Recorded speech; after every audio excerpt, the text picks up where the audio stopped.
Hey friends, before we dive into tonight's story, did you know that nearly 80% of viewers aren't subscribed? If you're enjoying this content, hit that subscribe button. It really helps keep these long stories coming. Also, for even more police horror stories, check out my new channel. The link's in the description and pinned comment. I'd love it if you stop by and subscribe. I'd love to hear from you. What time is it where you are and which city are you listening from tonight? Now, sit back, relax, and let's get into it.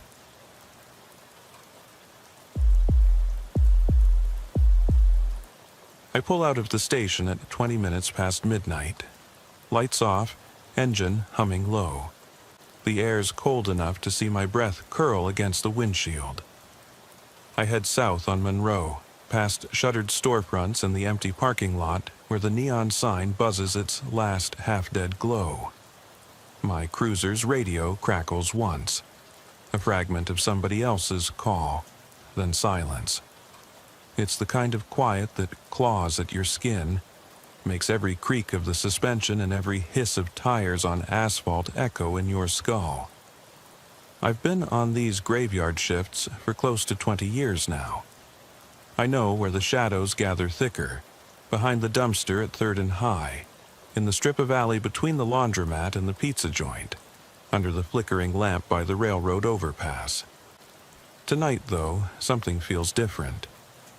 The stillness isn't familiar, it's hollow. Dispatch breaks in. Unit 4-2, report of a prowler at 420 Bayview. Elderly resident heard someone calling her name.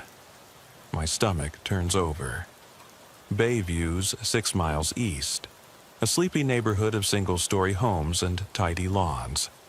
It's past 2, but the streetlights are still on. Most nights they're timed off at 1. Whoever called in this tip must have flipped a breaker. I punch the mic, copy, dispatch. Then I flip on the blue lights. Doesn't take long to get there. 2 lefts off Monroe, a quick jog down Broad, then a right onto Bayview. The cruiser rolls up to number 420, a pale ranch house with curtains drawn tight. I kill the lights and ease to the curb. Footsteps on the pavement, mine. I slide out, heavy boots clicking. Flashlight in hand, I sweep the yard. Frost glitters on the grass. Perfect geometric crystals that vanish under the beam. No footprints other than mine.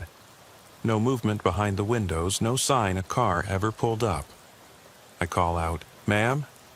This is Officer Harper with Toledo PD. I'm responding to your call." The front door opens a crack. Mrs. Levin is there, thin as the night air, pale blue robe draped over frail shoulders. Her eyes are wide, glassy. "You came," she says, relief and fear tangled in her voice. I nod, keeping the beam steady on her face. I heard it again," she stammers. My name, over and over, soft, like he was in my yard. She points to the yard, voice shaking so hard I can hear it. "Henry, Henry." She trails off. Henry was her husband's name. He died 10 years back. I step inside. Living room is dark but clean. The couch looks newly vacuumed. I flash into corners. Dark shapes of furniture, nothing else. I run my light along the windowsills, no fingerprints, no scratches on the glass. I ask, "When did you hear it?" She clutches the edge of the sofa. "Just after midnight, I was about to lock up for bed when I thought I heard him calling me." Her lips tremble. Like he was safe, back again. I radio dispatch. "No signs of entry, ma'am. I'll check around." Outside, I pivot, flashlight sweeping the side yard. Trash cans, overgrown shrubs, back fence. Then I see a single indentation in the frosty grass. Just a shallow impression like a boot heel. It leads toward the alley. I follow it, heart thudding so loud I'm surprised she can't hear it. Footprints stop at the fence, nothing more. No handholds, no sign of a climb. Back at the porch, Mrs. Levin is peeking through the curtains, face pale as the moon. I tell her, I'll keep an eye on this block until morning. If you hear it again, call me immediately." She nods, mouth set in a hard line, jaw clenched. I give her a gentle smile, only I don't feel any comfort in it. The next night, same call, same script, different street. Third night, 2 calls. No rise in break-ins, no actual crimes. Just whispers of names in the dark and faint footprints that seem to vanish into thin air. Dispatch tags them as possible prowler calls, nothing more. But I'm staring at those 6 incident reports stacked on my desk, each one tilting my gut toward dread. I drive over to the precinct and pull the files. Each victim, 6 in total, lives alone. 5 are over 70, one's near 60 but lost his wife last year. I check the logs, all discharged from Toledo Regional Medical in the last 4 months. All had night shift nurses. Only 1 nurse on every file, Gabriel Watts. The name sticks unpleasantly in my mind. I don't sleep. I park the cruiser at the medical center's back entrance just before shift change. Watts clocks out at 7. He nods to me, carries a canvas bag. I leave my cruiser lights off and watch him walk to his car. License plate matches his apartment. Elm Street, Unit 204. Back at the station, I get a warrant for his residence. Around midnight, we roll up, cars boxed around his building. I feel the familiar thud in my chest. Nothing like approaching a potential crime scene. Evidence techs place chalk around the door, pull it open. I step inside, sparse living room, neat couch, kitchen table with a single cup. Nothing bizarre. Then I see a small notebook on the coffee table. Hands secure the pages. I step close. Pages upon pages of names, addresses, phone numbers, discharge dates, medication lists. My breath catches as I thumb through. Mrs. Donnelly, 5 Pine Lane. Mr. Hirsch, 77, 12 Oak. Each entry has notes. Lives alone. Night terrors reported. Prescription for Xanax. I glance at the top. Entry dated 2 days ago, Mrs. Caldwell, 3:40. Bayview, that's Mrs. Levin. Watts appears, cuffs over his bag. He's calm, no struggle. I read him his rights, and he nods. Dark eyes empty like the streets where he prowled. In questioning, he confesses. He memorized charts, watched them recover, then dared to test them. He called their names from beyond foggy windows, listened for the door, gauged their vulnerability. Then, at the right moment, he'd slip in and administer a fatal dose from their own prescription bottles. I spend the drive back going over every call I answered in 10 years. How many late-night alarms did I write off? How many grown-ups did I tell? Probably kids playing pranks when someone's husband or mother was standing on the porch, shaking. My knuckles grip the wheel, white bone. 3 a.m., I end my shift in that same convenience store lot. I kill the light, step out. The sign above is buzzing like a broken fly. In the darkness, I whisper a name, someone I lost long ago. Felt compelled to see if the silence would answer. It doesn't. My radio crackles. Unit 42, head in? I unclip the mic. Copy. Then I turn off the radio. Let it go silent. I lean against the cruiser, boots cold on the asphalt. I close my eyes and feel it. That quiet pressure. The sense that somewhere, someone's whispering your name in the night. And you're not supposed to answer. I ease the door of my cruiser closed and settle behind the wheel, the seat's vinyl cold against my back. The world beyond the windshield, the empty lots, the silent streets, feels heavier now, like it's holding its breath. I flick the heat on low. It'll do little against the dread settling in my chest. I slide the radio off its mount, haven't answered a dispatch in hours, and let the silence stretch. When I finally pull away, it's toward the hospital. Lights off until I turn onto Elm Street, then blue and red splinter against the pavement. The apartment building sits low, brick and mortar caked with years of weather. I remember Watt's profile in the questioning room. Calm. Too calm. Like he'd already been waiting. I'm not sure what I expected. Rage, fear, guilt. But not that. Just empty eyes. At the station, I file my report late. My hands shake enough that my pen smudges the ink. Once it's done, I step into the briefing room. 4 of my colleagues are dozing on the table. Overnights after shift change, nothing big coming in. I clear my throat. They look up. "We've got a killer in custody," I say. No one says a word. They just watch me pack up my stuff and slip out. Home feels wrong. My house is quiet in a way that feels premeditated, as if the walls themselves are waiting. I leave the lights off and walk past the living room. Pictures of my wife, me in uniform, our 2 boys riding bikes in the yard.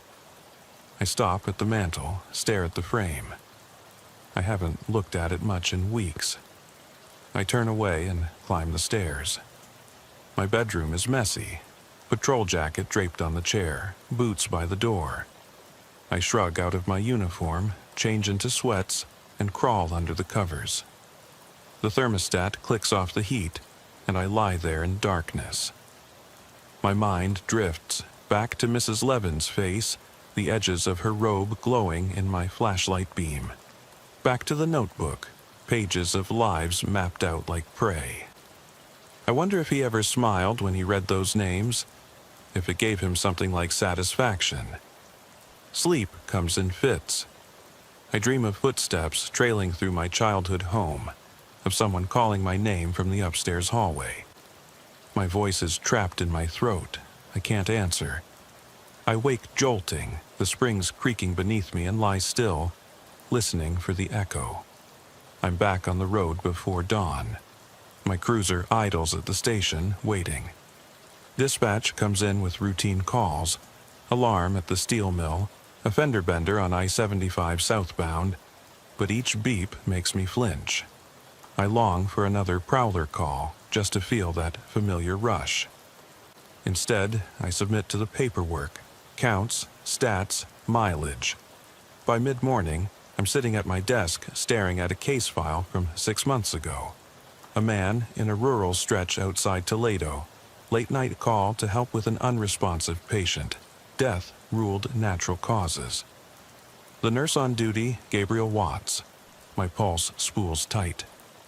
I grab the file, run to the sergeant's office. He looks up, cup of stale coffee in hand. "Harper?" I don't beat around it. "Sergeant, you 100% sure we covered every possible jurisdiction for Watts?" He sighs. "Yeah, we went back 2 years. Nothing else flagged." He flicks a glance at the pictures on my desk, my family. "What's on your mind?" I swallow hard. He admitted to 2 previous murders in other states. Why haven't we checked those areas in our own records? His chair creaks as he leans back. We did check. Nothing lined up. His M.O. was subtle. No signs, no evidence left behind. I reach into my pocket, fish out my phone. A news article from a small paper in Ohio. Elderly woman found dead in her home. Night nurse's name, Watts, same guy. It's buried in the archives, never made national news. I hand it to the sergeant. This one slipped through. Maybe others did too. He reads, face darkening. "You want to reopen those cases?" I nod.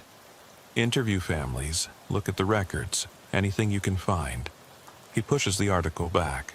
"Fine, but you're leading the effort." Behind my desk, I set up files. Ohio, Michigan, Pennsylvania. Every mysterious death of elderly patients under a nurse named Watts. I work through lunch, skip coffee, let the sun move across the sky without me. My desk lamp casts a yellow halo over victim charts and coroner's notes. By afternoon, I've narrowed it down to 4 more cities. Toledo's neighbor county, Toledo itself before, 2 smaller towns in Michigan. The pattern is brutal in its simplicity. Wolf Nursing Center, Greenfield Hospital, Mercy Wing. I make calls to those jurisdictions. Cold calls to detectives who have no interest in reopening old natural cause deaths. Some are curt, defensive. One detective tells me, "We ruled it, case closed." I gather the rejection line by line. Each no feels like a blow. I realize how little weight I have outside the precinct. It's frustrating, like trying to cut through rust with a butter knife. The phone cord curls around my fingers as I dial the next jurisdiction, over and over until my thumb aches. At sunset, I drive home slowly. The sky is bruised purple, and the wind stirs fallen leaves across empty sidewalks. My cruiser feels too loud in the quiet of the street. I park, grab my bag, laptop, files, the notebook copy the tech gave me, and step onto the porch. A flicker of light inside, my eldest son doing homework at the kitchen table. He looks up, gives me a small wave. I force a smile, but it doesn't reach my eyes. Dinner is silent, the TV murmuring. My wife asks about my day. I tell her same old. She doesn't press. Our sons ask about school. I nod, scoop peas onto my fork without tasting them. Later, I sit at the kitchen island, files spread out. The notebook printout calls to me from the stack. Lines of names typed in black next to addresses, notes on sleep patterns, medications. I remember the hush of the apartment when we seized that book. I trace a line with my finger. Miss Alvarez, 68, 21 Pinecrest. That name feels heavy, like a door closing in my mind.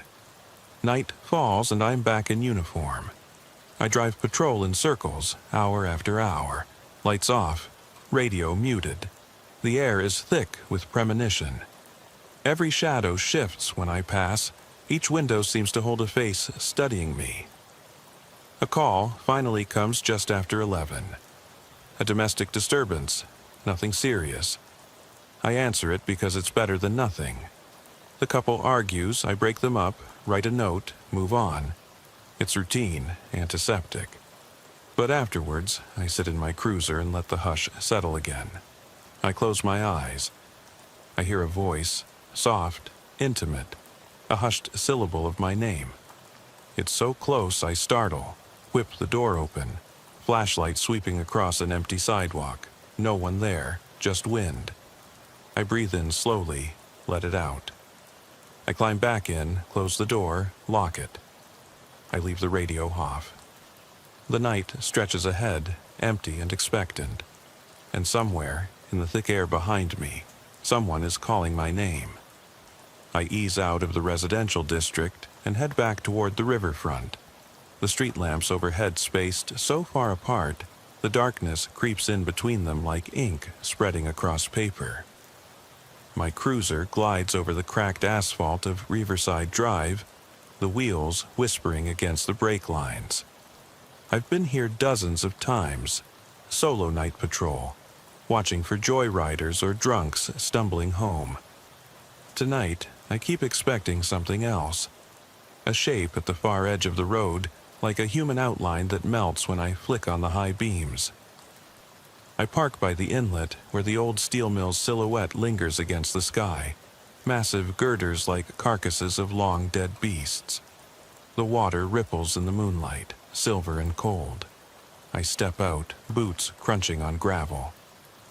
I don't touch the radio, it's become a habit.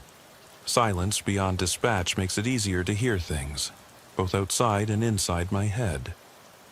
I walk the path along the riverbank, flashlight unlit.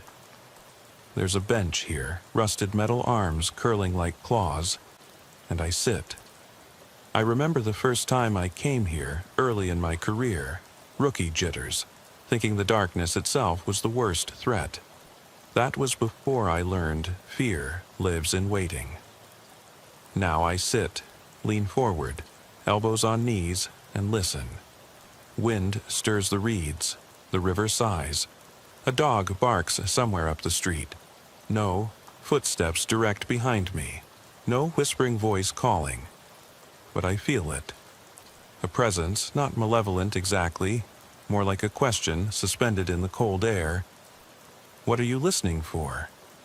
My phone vibrates in my pocket. I pull it out, a text from the sergeant. How's the follow-up? I thumb it shut without reading. I didn't answer. Better I don't. Back in the cruiser, I slide in and pull the door closed. The seat molds to me.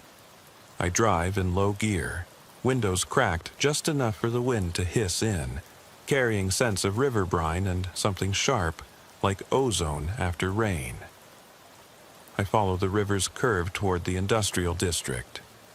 One warehouse after another, panels dented, windows boarded. My light skims over graffiti stolen out of neon nights, warning tags and initials. Around 3 a.m., the call comes. 911, what's your emergency? The voice is breathy, panicked. I clutch the radio mic. Unit 4-2, what do we got?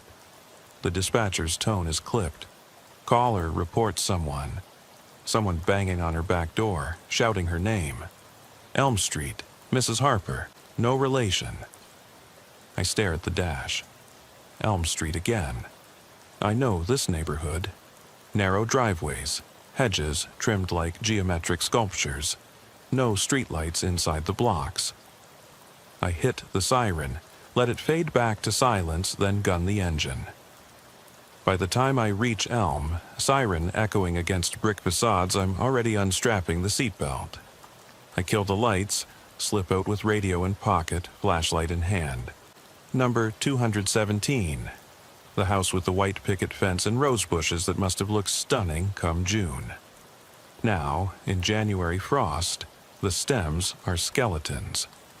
I approach the backyard first, circling around the house.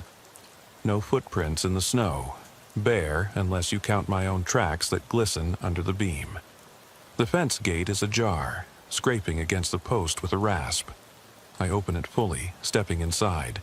It's too quiet. I go to the back door, deadbolt locked, but the knob rattles when I twist it. I shine inside. Kitchen, tiled floor, countertops clear. Coffee maker on the drip plate, half-full carafe, steam long gone. I speak smooth, low. Ma'am, this is Officer Harper. Everything okay? No response. I step around to the front porch. The door swings inward slightly as if someone stepped out and left it. I freeze. My breath hitches in my chest. I push the door and go inside. Hallway walls are painted off-white, family photos lining a narrow ledge. Wedding photo, 3 kids in matching outfits, Christmas card snapshots. I swallow. Personal, felt too personal. I move through the house in methodical sweeps. Living room, lamps off, TV dark. Dining room, chairs pushed in, place settings long abandoned. I call out again, slower this time, softer. Mrs. Roberts, are you here? Then a sound, the click of a doorknob upstairs. I tense, heart hammering. My hand drifts to my holster, but I force it down. I ascend the stairs, tread light, flashlight beam bouncing. At the top, a narrow corridor, 5 doors, one open at the end. Light seeps from within, an amber glow. I step into the master bedroom. The lamp on the nightstand is on, shade tilted. The bed is made, 2 pillows plumped perfectly. No sign of struggle. But the TV across the room is on, volume muted, screen static humming low. Someone was here, someone used the switch. I scan the room, dresser drawers closed, closet doors shut. No footprints on the carpet other than mine. Then I see the note on the bedside table, neatly typed on printer paper. It's safe. Come back. My pulse squeezes. I pocket the note. Call dispatch. Dispatch 4-2. Mrs. Roberts filed this note on her nightstand. She's not here. Dispatcher's voice. Flat. Copy. Coordinate with local units. I exit the room and cross to the hallway mirror. My reflection stares back, pale face, stubble shadow. eyes too bright in the dim light. I catch movement behind me in the glass. I whirl, flashlight swinging, but there's nothing. Just the doorway, empty. I clear the house with backup en route. No one inside, no footprints leading out. The security system's logs show movement detected an hour ago, then nothing. I let the sun come up before I file the incident report. Undeveloped prowler call, no evidence, homeowner unavailable. By the time I leave, Elm Street is waking. A newspaper delivery truck rumbles by. Mail slot thunks indoors down the block. I drive away, hands trembling on the wheel. I think of the note. It's safe, come back. Safe for whom? Who wrote it? Morning briefing at the station is subdued. A few yawns, half-hearted coffee sips. I handed Sergeant the note. He crumples it between two fingers, reads once, shrugs. Document it, move on. That afternoon, I sit at my desk, mind stitching together memories of that night. The note's paper, standard office stock. The printer ribbon imprint, faint, but there. Someone printed that file inside that house. Whoever they were, they had access. I log into dispatch records, cross-reference any print jobs recorded on the Ohio homeowners network. There's one match at 2:46 a.m. Document printed, a blank page. No file name, no metadata. But it came through their home office computer. Backed up in cloud logs, deleted before my shift. I go home and plug in my laptop at the kitchen island. My boys watch TV, oblivious. I open a secure line to IT in the evidence unit. I need every log for a home office computer at 217 Elm, I say. They tell me it'll take time. Bills and warrants and approvals. Time I don't have. That night, I patrol Elm again. Lights flicker off on Blue Oak Drive. I guide myself by memory. I park across the street, sit engine off. I watch the house. No movement. I pull a cigarette from my jacket, light it with trembling fingers. The ember flares in the dark. Smoke drifts upward, twisting. I exhale and think about patterns. Watts, the note, printed minutes before someone knocked. I think about trust and betrayal, how easily they blur. I stub out the cigarette, eyes stinging. I drive off, letting the night swallow me. I don't answer dispatch until the morning. I drive past that house on my way out of town. I glance at the windows. The front porch light hangs crooked. I imagine a silhouette watching from behind the curtains, studying me. I know I'm being watched back. And I know the next time I park in Elm Street's shadow, I won't be the only one listening for whispers in the quiet. I cruise through the pre-dawn haze, radio dead, as if cutting off the world gives me clearer ears to hear what's always been there. I stick to back streets, Blue River Road, then a left on Pine Brook where the fog hugs the pavement, and toward the industrial park. I know every rusted loading dock, every shuttered warehouse, every sagging chain-link fence. Tonight, though, my boots aren't pounding pavement. I'm following data, a breadcrumb trail of print logs, IP addresses, time-stamped pings that might point to a second player in this silent game. By the time I reach the precinct, the horizon is pale lavender. I park in the evidence yard and step past stacked crates of seized contraband into the network office. The IT tech, young and tired-eyed, slides me a printout. A list of MAC addresses, user agent strings, DHCP leases. Most point to the Roberts home network, but one entry is anomalous. A laptop registered as HP Workstation 09 with a timestamp of 2:46 a.m., the minute after the note on Elm Street printed. That machine isn't Mrs. Roberts's. It belongs to an account under Gabriel Watts's alias, his second identity. I fold the paper, feel the weight of it against my palm. It means someone logged into Watts's cloud account from Roberts's router, printed a message, then slipped away. Who was covering for him? Who was orchestrating these midnight maneuvers? I drive to the River District, where shipping containers line the docks. The place reeks of diesel and decay, perfect for a clandestine meet.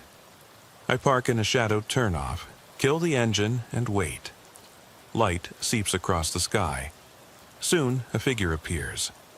A man in a dark hoodie, shoulders hunched. He carries a laptop bag. He moves toward a gap between containers. Adrenaline spikes. I follow on foot, silent beneath the chain link. At the gap, I see him tap the laptop's lid, fingers dancing across keys. A dull glow illuminates his face, eyes darting, purposeful. I step into the open, badge up. Toledo PD, put it down. He jumps, stumbles back. Laptop bag thumps on the ground. He raises hands. Look, I just did what he asked.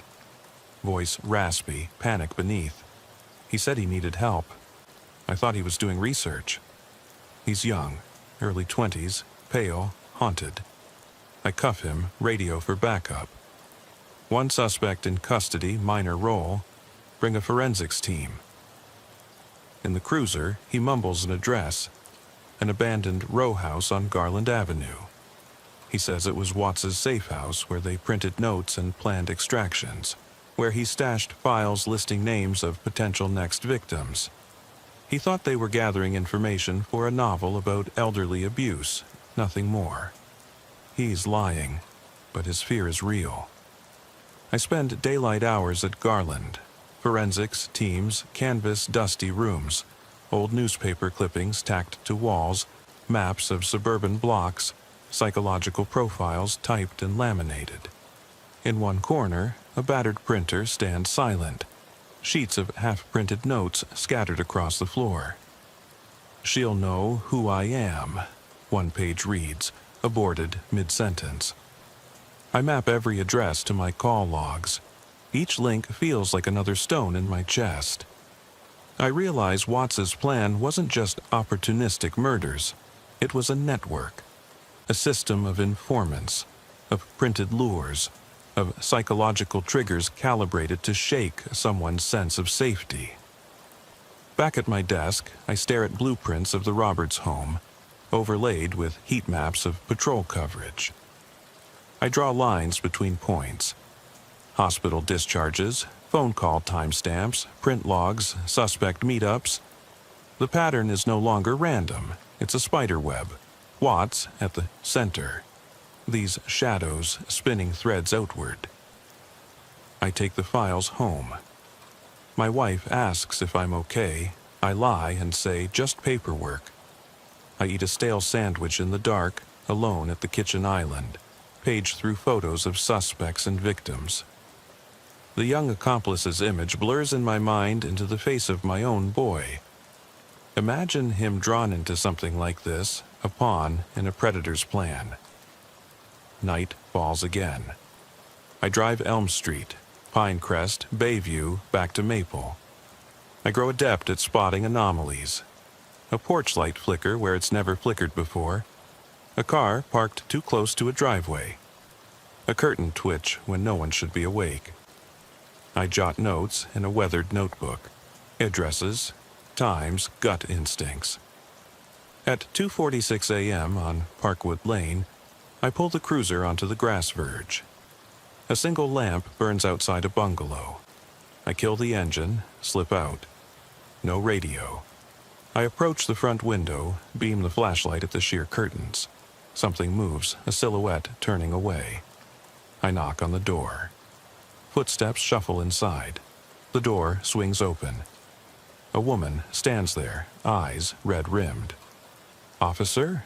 she whispers. Her robe is stained at the hem.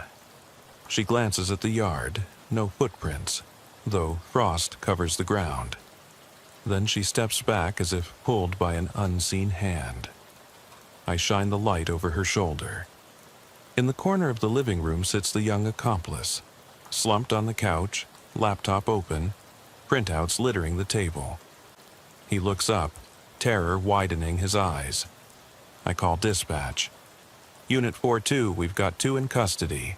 Mrs. Callahan and a juvenile male, suspected accessory. I secure them and sweep the house. In the basement, tucked beneath a workbench, I find a filing cabinet, the final ledger. Names stamped on dividers. Live tests confirmed next in line.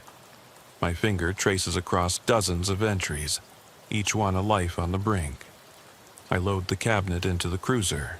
The weight of it presses on my shoulders, heavier than lead. The young man vomits into the front seat, trembling. Mrs. Callahan sobs quietly. Their tears echo off the steel cage behind me. When I return to the station, midday sun streaming through narrow windows makes the dust dance in golden columns. The detectives gather as I empty the cabinet's contents on a long table. Victim statements, hospital invoices, print logs, notes in dozens of hands, some neat, some frantic. It's the culmination of months of dread. I stand at the head of the table. This is the end of it, I say. My voice cracks.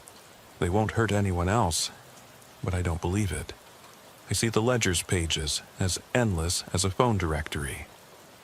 I see faces of the vulnerable, grandmothers, widowers, spouses left alone.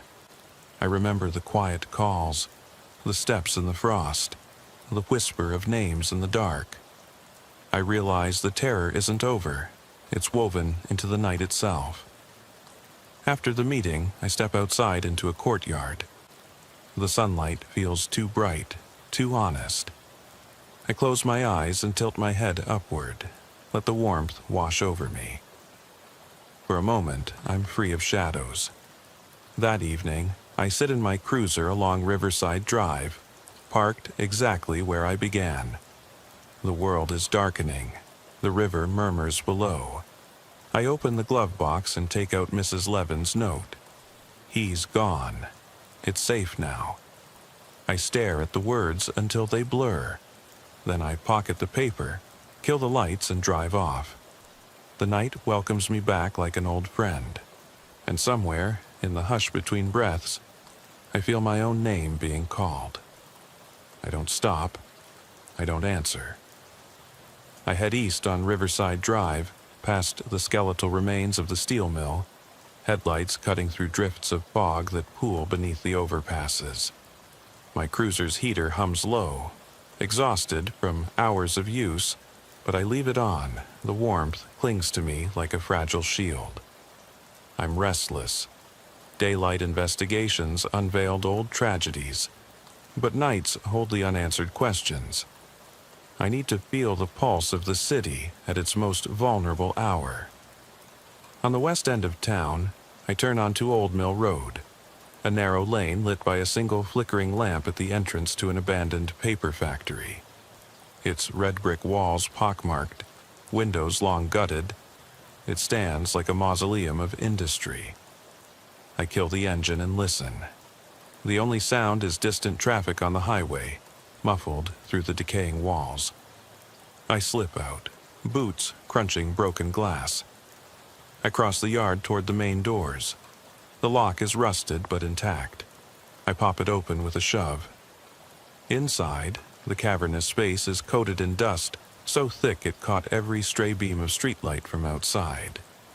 I walk slowly, flashlight carving paths through the gloom. Conveyor belts hang like cobwebs overhead. Machinery lies strewn, gutted of purpose. I pause at a narrow stairwell leading to a mezzanine. This spot was once hidden from patrols, a place victims could vanish. I climb, each step groaning. At the top, the air is colder, stale with the smell of rot and oil. I sweep the beam across a row of windows, shards of glass, jagged and menacing. I imagine someone watching from outside years ago, maybe my killer. A shiver runs down my spine, reminding me that silence can be louder than screams. On the mezzanine floor, I find scrawled graffiti, names, dates, initials layered in spray paint. Some recent, the white tags bleach near the end of last month. I crouch to read MEW 12/14 beside NWH 1/22. Codes. I trace my finger along the letters. My pen scratches on my notebook. More evidence of someone's ritual, marking time, stamping territory. My radio buzzes softly. Dispatch checking in. I ignore it. I've spent weeks chasing footprints and printouts. Now I follow the clues etched into rusted steel. I move to the far corner where a metal door stands ajar. I push it open to a small office lit by dying moonlight through a high window. A desk lies on its side, papers strewn like fallen leaves. Most are waterlogged, unreadable, but one folder remains sealed, a manila envelope tied with string. I pick it up carefully. The string unravels, and inside are photographs. Elderly patients at Toledo Regional, smiling tired smiles in their hospital beds, gowns pulled tight. Beneath each photo, typed notes: Stage 1 completed, awaiting response, schedule next call. The language, clinical, detached, the calm of a surgeon's hand before the scalpel. My heart hammers. Each entry matches someone who reported hearing their name whispered. I count them. A dozen faces, more than I ever realized. Not just the 6 we uncovered, but 12 patients targeted in our district. Some were moved to nursing homes, some discharged to family. Watts's list spanned care facilities, untraceable under normal scrutiny. I tuck the envelope under my arm and stand. The building's silence presses in, edge to edge. I leave, closing the door quietly behind me. Outside, the fog swirls and spirals. I pad back to the cruiser, envelope on the seat beside me, its weight dull but potent. Driving back downtown, I feel exposed in my own skin, as though every reflective surface might catch my face and reveal the strain etched around my eyes. My radio finally sputters alive with a minor fender-bender call. I respond and shift lanes, but I'm not listening to traffic details. I'm replaying each photograph in the envelope, 12 names, 12 possible attempted murders, 12 hushed calls unanswered by patrol, 12 lives balanced on a whisper. I park at the station, eyes stinging. The sergeant watches me through the glass panel, his coffee cup halfway to his lips. I hand him the envelope. He examines the photos, frowning at the edges. 12, he says quietly. You sure? I nod, and I'm betting there are more. He rubs his temples. We reopen every case? Go back 6 months to 2 years? I swallow. All of them. He gestures to a card of old files in the corner. You're going to need help. I meet his gaze. I've got to do this. He hesitates, then nods. All right, but pick your team wisely. I leave the station moments later with 2 detectives, 1 veteran, 1 new recruit, our faces lit by the pale glow of overhead fluorescence. We spread the photographs out on a long table in a back room. 12 images, 12 names, 12 stories waiting to be told. We assign each detective to a pair of cases, set deadlines for interviews, medical record requests, family contacts. I keep 2 myself, the earliest and the most recent. In the days that follow, I'm a ghost in my own life. I interview family members in dim living rooms, watch them choke back tears as they recall hearing their loved one's voice in the night, come to the window only to find empty yards. I crawl through hospital archives, reading charts sealed by electronic locks that now seem too easy to breach. I cross-reference timestamps with dispatch logs, matching print server data and network pings. Every new piece of information feels like a fissure cracking the calm surface of a lake. Nightmares return, strobing through my sleep. I see the faces of the patients, their eyes vacant, their lips parted in silent calls. I hear my own name on the wind. I wake at 3:14 a.m., heart slamming, sweat chilling on my skin. I roll out of bed, robe around me, and drive the streets without purpose until dawn. On the sixth night of this cycle, I'm back at Elm Street, 217, now cordoned off for forensic mapping. Blue tape outlines windows and doors.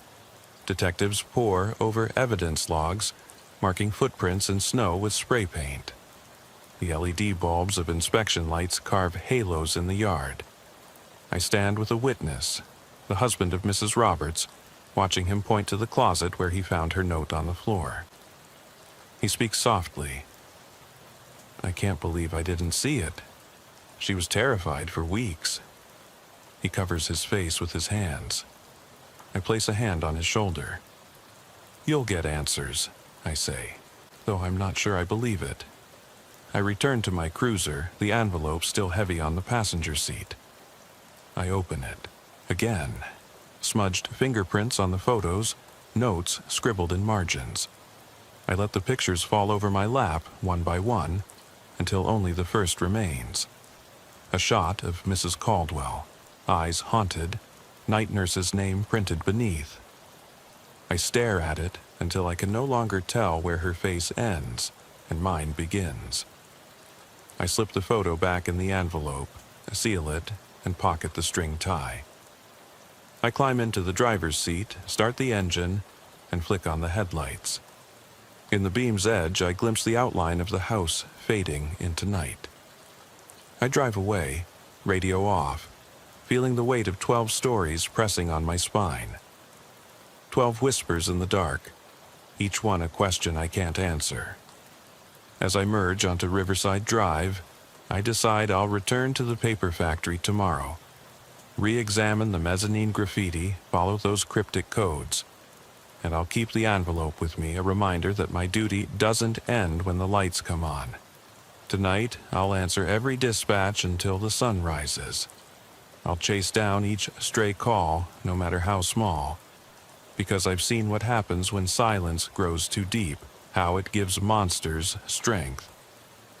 I thread the cruiser through empty streets until dawn's first pale light bleeds into the sky. Then I park outside the precinct and sit for a long moment, engine idling. The envelope with 12 faces rests heavy on the passenger seat. I open it once more, let the photos spill across my lap. Their eyes follow me even in the half-dark of the cab.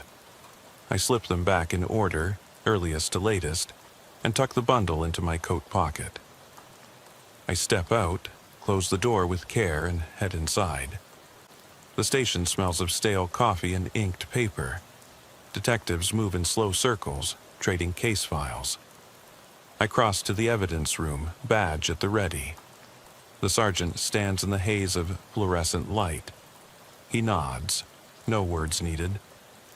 I lay the envelope on an empty table. They're all here, I say, every single one. My voice echoes against metal cabinets. He leans in, eyes on the bundle. What now? I draw a slow breath. We finish what we started. He straightens. You want the department on board? I look him in the eye. Every shift, every beat, every trace. The sergeant exhales. We'll need manpower. I meet his gaze. I'll take patrol. I want every officer rebriefed on pattern recognition. Footprints, printouts, whispers, and we set stakeouts, Elm, Bayview, Maple, Riverside, Pinecrest. I'm not leaving a street unturned. He nods, begins to mobilize. I turn and walk out of the evidence room into the heart of the station, passing officers at desks who glance up warily. Each one will soon know the full scope. Each one will patrol with the same dread I've carried for months. By afternoon, patrol cars roll in pairs along every neighborhood that's been touched by this horror. Dispatch script changes. Possible predatory prowler. Soft calls, name usage. Report footprints, print logs, network anomalies. Radios crackle with updated codes. I return to my desk, open the call logs, and annotate every relevant entry. I mark channels for digital print server overrides, ISP logs. I reach out to state and federal partners. This is no longer local. Watts's network covered 3 states. I request cross-jurisdictional task force status. Night arrives again, colder than usual, wind biting through coat. I strap on gear and step outside. My cruiser is waiting. I slip in, breathe deep. The dashboard clock reads 22:47. Closed hours, open dangers. I pull out onto Riverside Drive, following the same path I've taken so many times, past the steel mill skeleton, under the chain-link ghost of an old iron bridge, along the water's edge where moonlight trembles on the surface. I'm listening, ears straining for the hiss of my breath, the scuff of boots on gravel, the faintest whisper of a name. At Pinecrest, I switch off headlights, idling near a bungalow whose windows glow with domestic warmth. The radio remains silent. I step onto the grass verge and walk to the porch. Footprints in frost. 2 sets, mine and a smaller, younger print. The kid they arrested? He must have known this house. But why print the note here? I kneel, flashlight sweeping, no 3rd set. The accomplice printed downstairs, then slipped away.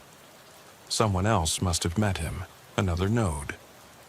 I ease back to the cruiser, mind mapping suspects like coordinates on a grim map. I get back on the road, keep the engine off until I reach Bayview. I park mid-block. No houses lit, I walk, senses on edge, listening. A shutter clicks. I whip the light toward a window and catch the silhouette of a child's drawing taped inside. 2 stick figures holding hands, a sun drawn in crayon. Underneath, "Thank you for calling me safe." I press my forehead to the glass, breath fogging the pain. I think of Mrs. Levin, Mrs. Roberts, 12 others whose lives were gambled on a whisper and a door left ajar. I blink back tears I can't afford. My radio crackles. 4-2, dispatch. I let the scratchy voice fill the quiet. Unit 4-2, we've got movement. Possible prowler at 314 Maple Avenue. Name usage, footprints. I swallow, press reply. I'm on it. I step back, flashlight in hand, and walk to my cruiser. The night welcomes me again. I start the engine and flip on the light bar for a heartbeat, then off. I roll toward Maple. At the house, I park down the block. I slip out, boots silent. I circle the property. House dark, lawn crisp with frost. Footprints leading from the front stoop to the driveway, then off into shadows. I follow them until I can't. The prints stop at the curb, pointing back to where I stand. I shine my beam across the street. Empty. I call out low. Name? The hush that answers is a weight, pressing in on every side. I hold my breath, waiting for something to shatter the stillness. But nothing comes except my pulse thumping in my ears, the cold creeping through my coat. I let it stretch that silence until the ache of it becomes a presence. Then I speak again. I'm listening. And I wait, because I know that if I stay, if I carry these stories forward, I will hear it. A syllable, breathed. A name, rustling in the dark. Mine or theirs, I can't tell. But I will answer. I can still feel the slick of rain on my uniform as I slipped out of the cruiser, the asphalt cold through the thin padding of my boots. Midnight had just ticked over when I saw the Chevy Malibu parked on the shoulder, brake lights pulsing like a dying heartbeat. The air smelled of wet pine and exhaust, heavy, oppressive. My hand hovered over the mic. I keyed it because that's what you do, but even as I spoke, I knew something was off. Dispatch, this is Deputy Hayes. I'm 47 on a traffic stop. Vehicles unoccupied. Plate reads DMW 9102. No lights or signs of distress. My words sounded clipped, practiced. The radio crackled back something faint, but I barely heard it over the low hum of my own thoughts. I stepped onto the highway, flashlight in hand. The beam cut a narrow cone through the fog rising off the trees. The road stretched into blackness ahead and behind, like a tunnel without end. I circled the car slowly, expecting to see footprints or a dropped phone or some clue. But there was nothing. No disturbance in the gravel, no smudge of blood, no stench of fear. Just an idling engine and an open door revealing a clean interior. I crouched by the driver's side, shined the light across the seats, cell phone on the floor mat, poker chips rolling under the seat, an unopened bottle of water on the console. Everything suggested someone had just stepped out and vanished. "Copy that, Hayes," dispatch replied. Distant, muted. The kind of voice that comes across when you're working the graveyard shift and all signals get swallowed by static. I tapped my flashlight against the hood, the metal cool under my fingers. My breath rose in white clouds. Somewhere up the road, a lone owl called. I listened for a heartbeat, for the crunch of leaves, for any movement beyond the ragged edges of my vision. I told dispatch I'd sweep the nearby tree line, looking for a witness or a stranded motorist. No need for backup, just a routine check. I slipped off into the pines, the rain pattering against leaves. The light swayed in my grip, sweeping left and right. Each time it passed over the same fallen root or the same bramble, I felt a pang of déjà vu. As if I'd been here before, as if the road itself had looped back on me. I followed the edge of the asphalt for 20 yards, then turned inward, pushing aside saplings. My jacket snagged on a branch. I murmured a curse under my breath, wiped the rain from my brow, and pressed on. 20 minutes later, I was deeper than I intended. The road's glow vanished behind a curtain of trunks. Darkness settled like a weighted blanket. My radio hissed, static surged and died. I stopped, heart pounding. I keyed the mic again. "Dispatch, come back." Nothing.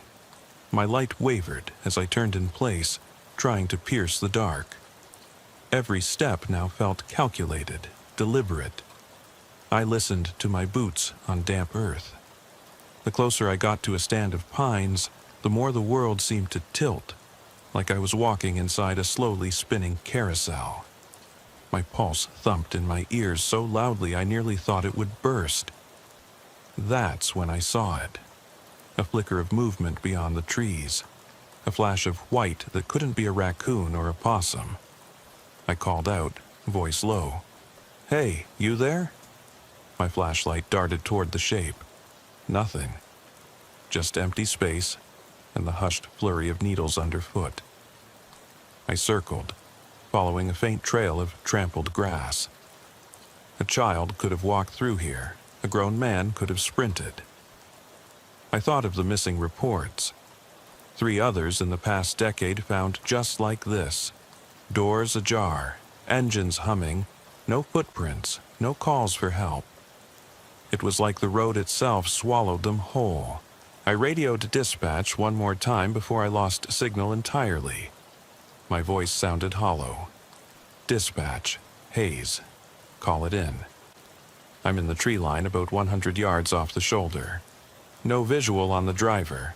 Send someone for the car." The only answer was static, fat and buzzing. I patted my holster, thumb brushing the grip of my pistol. It was still there, cold and reassuring. I checked the mag. 6 rounds. Standard issue. Never needed more. But tonight I'd count them all if I had to. I followed the path of the flattened grass until I emerged into a small clearing, where moonlight sifted through thin clouds. A handful of saplings, some dead ferns curling at the edges. The rain slackened. I raised my flashlight to scan the horizon. The beam caught the reflection of something metallic near a fallen log. I approached cautiously and realized it was the edge of a battered lunchbox. a child's lunchbox with cartoon characters peeled away by rust. I stared at it, heart tightening. No school bus had come through here in years. You didn't bring a lunch to this stretch of road unless you planned to sit and wait. I dropped to one knee, reached out, and touched the cold metal. The lid creaked as I pried it open. Inside, I found a single apple, half-eaten, skin bruised and brown. No note, no identifying mark. I slung my light back to the tree line, expecting to find a person waiting, some prankster, maybe someone wanting a scare. But the trees were empty, the clearing was empty. Just that lunchbox, like a sentinel, guarding nothing. A low rumble drew my gaze back to the road. My cruiser's lights flickered through the trees. Officer Martinez had arrived. Relief washed through me. I stood, brushing damp leaves from my collar, and made my way back, lunchbox still in hand. As I broke through the underbrush, I saw her silhouette leaning against the patrol car, arms crossed. The headlights painted her in stark white and black stripes. I waved, but before I could speak, the radio burst to life inside her car. "Hayes, respond." I tapped my mic. "Hit you 5 minutes ago, Liz." My voice cracked. I swallowed and tucked the lunchbox under my arm, half keeping it hidden. I didn't want her to see it until we were both safe.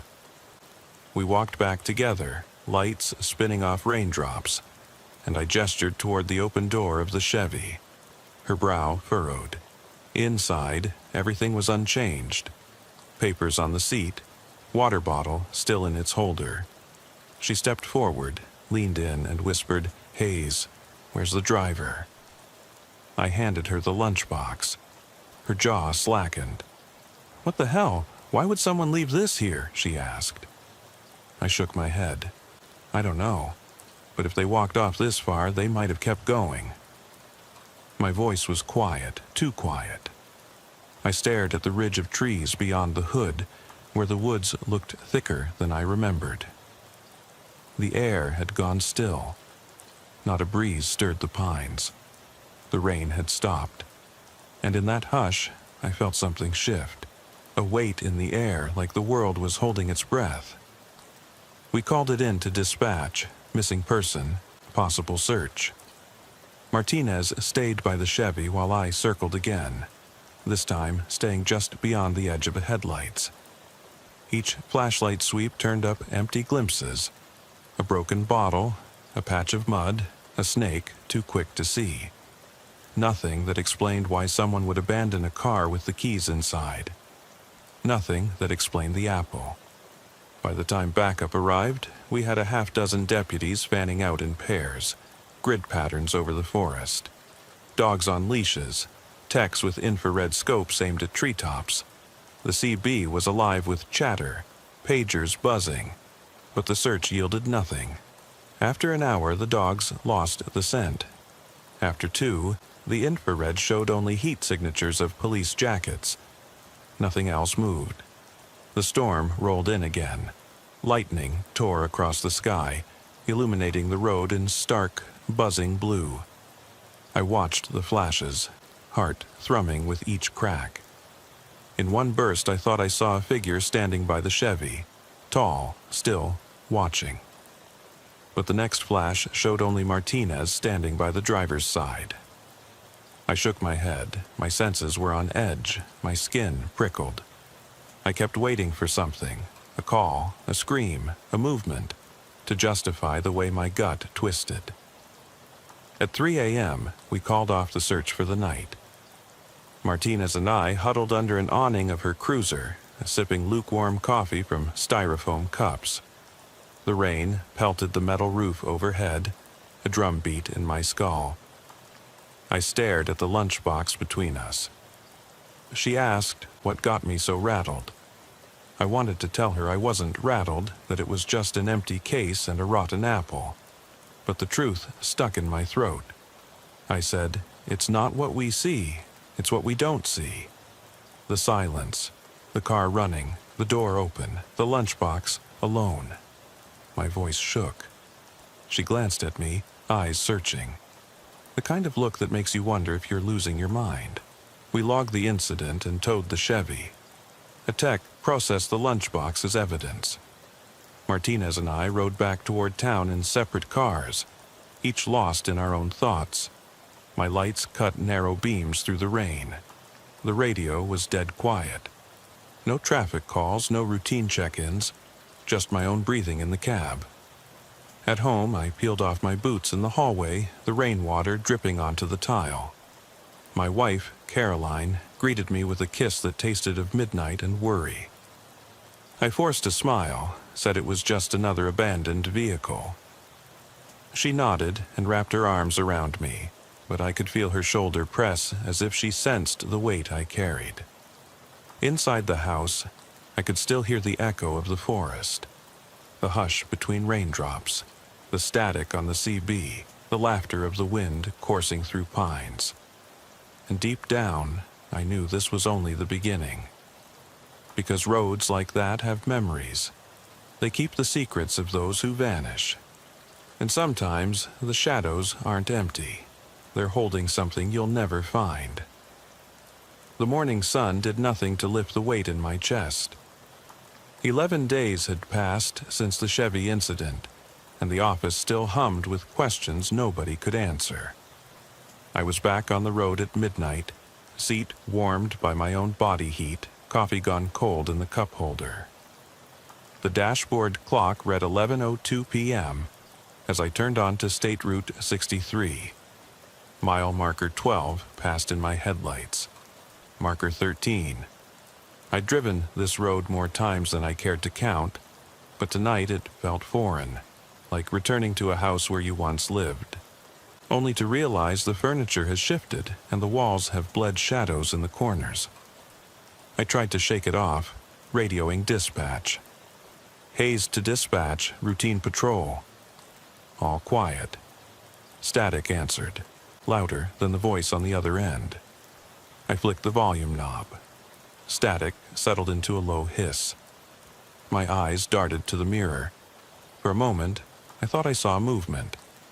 A shape crouched just beyond the tree line. I slowed the cruiser to 15 miles per hour, scanned left and right. Nothing. No person, no animal. Just trees and the faint glow of a farmhouse way off to the south. I pressed on. 15 minutes later, I reached the junction where the road bent around a swampy bog. Headlights glinted off water. Reeds swayed as if breathing. A sense of déjà vu settled in my bones. I thought of the lunchbox, half-eaten apple left like a calling card. I gripped the wheel, knuckles whitening. My radio crackled again. I keyed the mic reflexively. Dispatch! And then the line went dead. Complete silence. I toggled the switch, waited. Nothing. No voices, no static, just the faint hum of the engine. I checked my phone. No signal. On this stretch, that was normal. But with the metal box of the cruiser supposed to act as a Faraday cage, I'd at least catch the radio. Now, though, even that had gone dark. I clicked on my dome light, casting the cab in harsh white. Caroline's picture on the visor, her smile a stark contrast to my hollow expression. I exhaled, watching my breath fog the glass. I thought about telling her I might be gone for a while if I didn't find answers, but I couldn't. She'd worry, and she'd demand I come home. Instead, I switched off the light and eased onto the shoulder. I grabbed my flashlight and stepped out. Rain started to fall, tiny beads that slipped through the trees and skittered across the hood like insects fleeing a flame. I strode to the edge of the pavement where I'd searched before. The undergrowth looked undisturbed, but I knelt and ran my fingers through the damp grass. No footprints, no broken twigs, just the same smooth blade of grass untouched by human weight. I stood and shone the beam deeper into the tree line. Nothing moved, no eyes reflected back. My heart pounded. I keyed the mic one more time. Dispatch, this is Hayes. Respond, please. Silence. Behind me, the cruiser's engine idled low. I walked back to the driver's door and leaned my shoulder against the cold metal. I reached for the lunchbox in the passenger seat, evidence still sealed, but I left it. I didn't need to carry that reminder of someone else's disappearance tonight. My pulse slowed, but only marginally. A sudden rustle in the underbrush snapped me upright. My flashlight darted toward the sound, landing on a small, pale animal. Raccoon, I figured. It froze, mouth opening in a silent hiss. And then, from deeper in the woods, a second rustle. At the same time, the tracers of my breath snaked into the air. I flicked the beam again. The raccoon vanished. I took a step toward where it had been, flashlight sweeping low to the ground. Clumps of fur lay scattered, matted with mud. Not animal fur, synthetic fibers, like from a jacket or seat upholstery. My stomach knotted. I crouched and brushed the fibers aside, revealing a patch of red crusted into the threads. Dried blood. I rose, flashlight in one hand, pistol in the other. The rain picked up, pattering against the brim of my hat. I steadied my breathing. I told myself it could be from an animal collision. Cars hit raccoons all the time, but the fibers didn't match roadkill. They looked like the cloth from a uniform pocket, a sleeve or a collar. I radioed in, Hayes to dispatch. I've got possible evidence. Fibers and blood in the tree line. Request crime scene tech. Static answered, brief, then gone. I cursed under my breath. My phone buzzed, a text from Caroline at 1:12 a.m. Miss you. Late dinner was cold.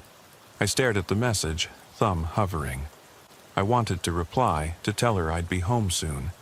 Instead, I switched off the phone. I clipped my holster back on, squared my shoulders. This road was playing tricks on me, and I was determined to find out why. I stepped off the shoulder and into the trees, light bobbing ahead of me. Each step felt deliberate, each crack of a twig underfoot an accusation. The deeper I went, the more the world seemed to narrow to a tunnel of rain, bark, and earth. I followed the path of broken branches until I reached a small clearing where the swamp's edge shimmered under lightning. The air tasted of mildew and oil. My beam caught something half buried in the mud, a flattened patch of fabric, too dark to identify at first. I knelt, pried it free. A police badge, its enamel dulled and chip missing off one corner. No name, just the state seal and a badge number I didn't recognize. I pocketed the badge and stood, heart thundering in my throat. Something was here, in these trees, at these coordinates. Something that lured people in. Something that left tokens behind. Fruit in a lunchbox, a child's lunch pail, now a badge. I called out, voice barely above a whisper, "Who's here with me?" My words were swallowed by thunder. I took 2 steps back, then 3, and the ground gave way beneath my boot. I plunged into a shallow trench hidden by foliage, half falling, half stumbling. Rainwater lapped around my legs. I shone the flashlight at the trench walls, mud streaked with what looked like drag marks. Grooves gouged into the dirt as if something heavy had been dragged through here. My pulse raced.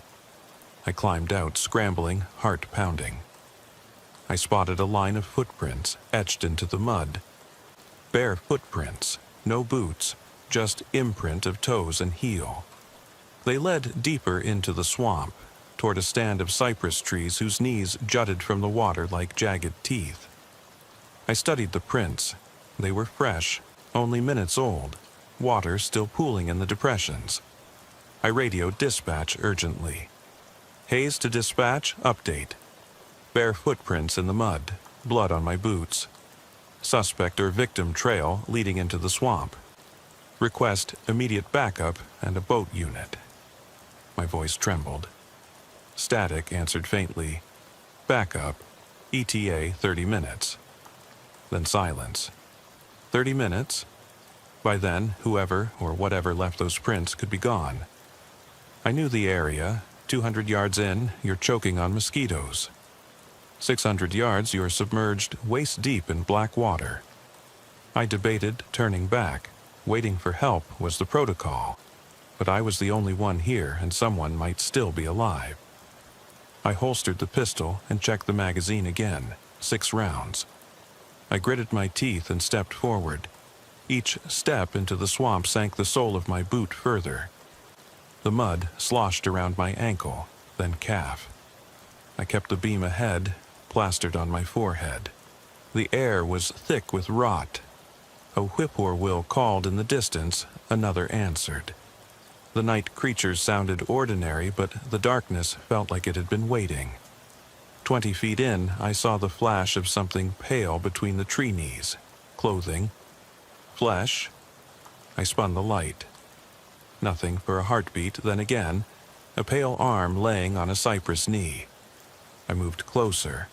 The beam settled on a hand. Dirty fingernails, knuckles swollen. A hospital wristband still clasped around the wrist. I swallowed, closed my throat. I got closer and saw the skin was mottled, blue-gray where it touched the wood. I knelt beside it. The armband, A.M. Callahan. Callahan. No missing person report named Callahan here. I touched the wrist with a gloved finger, slimy, cold. The hand twitched. My heart leapt. I stumbled back, pistol raised. A voice rasped from the darkness behind me. "You shouldn't have come." I spun, beam swinging. Nothing. Heart pounding, I turned back. The hand on the knee was gone. In its place was a boot print.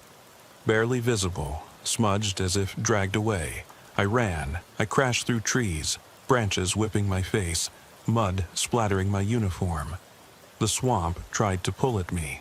Roots snagged my boots. I broke free, lunging onto solid ground.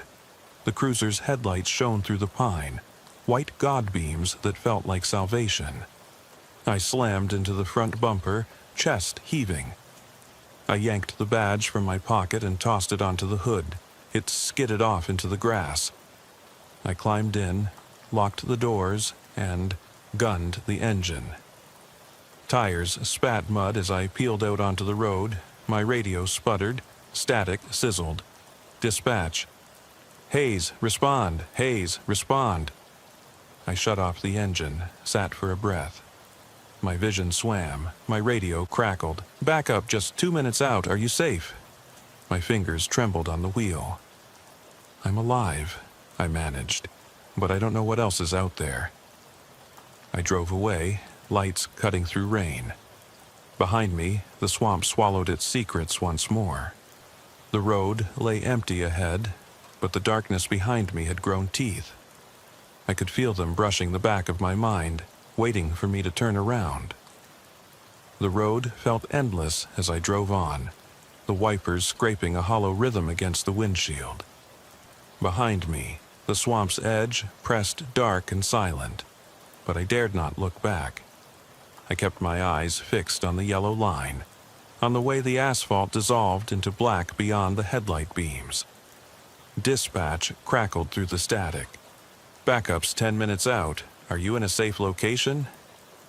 My voice was low. "I'm at mile marker 14, just past the old cotton gin. I need the techs here ASAP."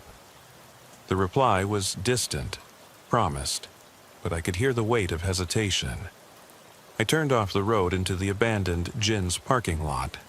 Broken windows and rusted machinery looming like silent sentinels in the night. My boots hit gravel as I stepped out again, pistol drawn, flashlight in my other hand. I marked the time on my radio, 2:47 a.m., and moved toward the main entrance. The door hung half off its hinges. Inside was darkness so thick it felt like wet wool. I swallowed, the taste of fear bitter in my mouth, and eased the door wider. Inside, the air was stale, musty, with decades of cotton dust. My light revealed broken floorboards and rusted metal beams. I kept my weight low, stepping carefully.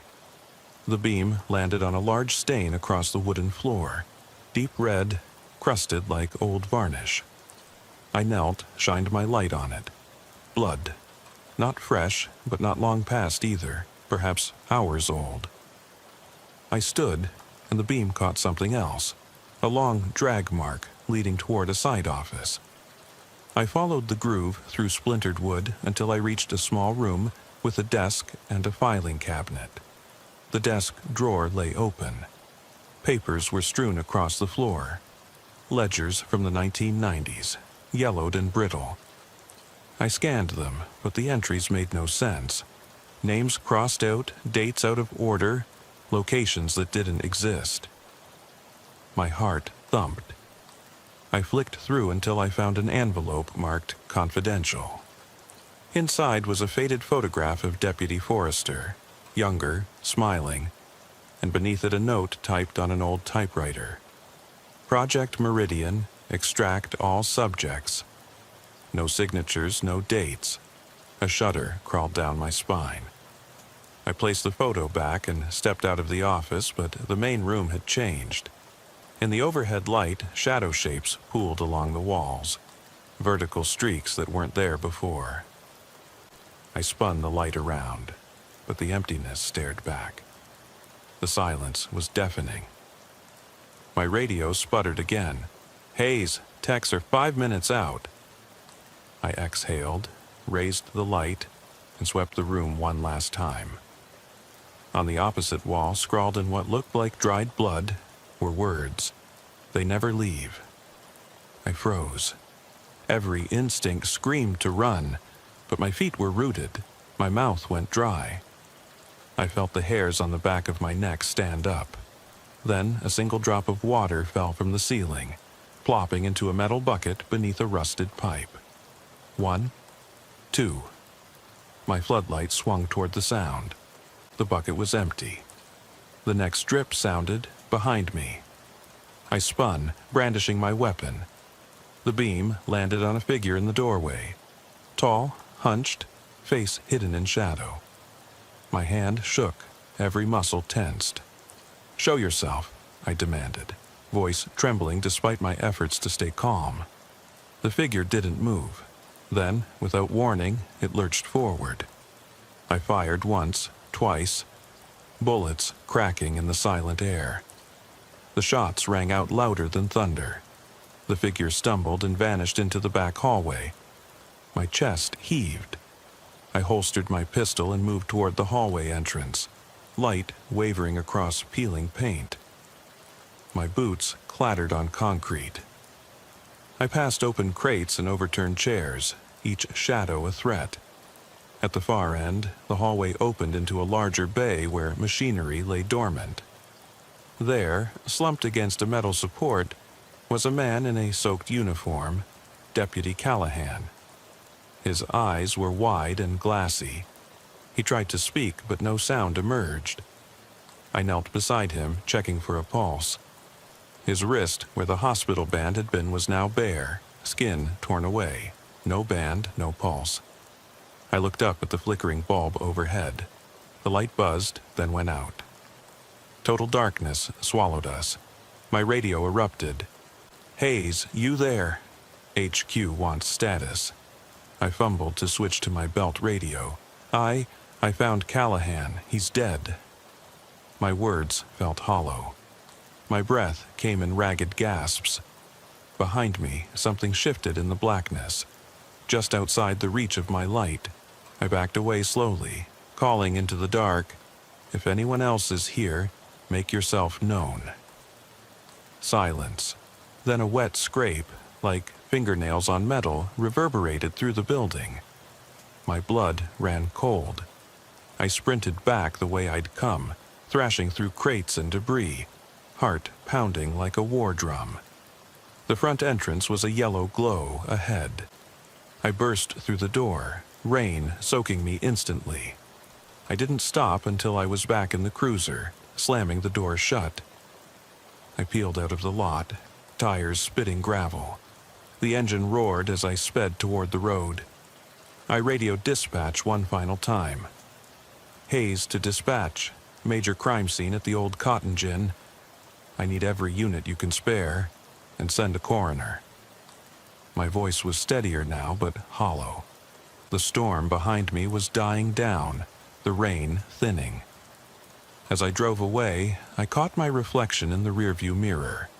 Eyes wide, uniform soaked through, hands trembling on the wheel. I thought of Caroline waiting at home, of the lulls in conversation that now felt unbearable. The highway stretched on, black and empty. The gin receded into the rear view until it was just another dark silhouette against the horizon. Ahead, the road beckoned, mile markers counting down, each a promise of escape. But I knew there was no escape from what I'd seen, from the hush in the trees, from the drag marks in the mud, from the handwriting on the wall. And I knew I'd feel that weight in my chest every time I rolled by that place, every time rain tapped my window at midnight. I stepped off the highway onto the service road lined with cracked concrete barriers that glinted under the half-moon. My pulse drummed in my ears. The image of Callahan's lifeless form burned behind my eyelids. I forced my hands steady on the wheel as I turned the cruiser southward, headlights carving a narrow path through the mist that rose off the cotton fields. The wipers beat a weary cadence, each swipe a reminder that however far I drove, the weight in my chest would ride shotgun. Dispatch was silent, but I could almost hear the unspoken question, "You okay?" No reply came. Instead, I toggled the radio to the patrol channel. All I heard was the rustle of static and the distant hum of insects. I flicked off the dome light. The cab went black, save for the glow of the dash. I studied my reflection in the mirror. A gaunt face, eyes rimmed with exhaustion, uniform streaked with mud and rain. I felt more like a ghost than a deputy. The service road curved east, paralleling State Route 63. I recognized the stretch where old warehouses sat abandoned, windows boarded, chain-link fencing sagging under years of neglect. I remembered passing this spot on routine patrols, nothing ever happening here. Tonight, though, the stillness felt deliberate, oppressive, like the buildings held their breath waiting for me to arrive. At mile marker 18, I pulled over. The spot was familiar. A cluster of telephone poles whose wires hummed softly in the night wind. I got out again, pistol drawn, flashlight in my other hand. The beam danced across graffitied walls and rusted dumpsters. I scanned for movement, listened for footfalls. Nothing but the low whistle of wind through broken slats. I propped my shoulder against the cruiser's door and exhaled, watching my breath mingle with the mist. Some part of me wanted to believe it was over, that finding Callahan and fleeing the gin closed the door on whatever nightmares lurked here. But another part, deeper, more truthful, knew this was just another threshold I'd crossed. The badge I'd discarded, the lunchbox, the drag marks, the bodies, each was a breadcrumb leading me deeper into a labyrinth with no exit. I keyed the mic. Hayes to dispatch, a situation secured for now.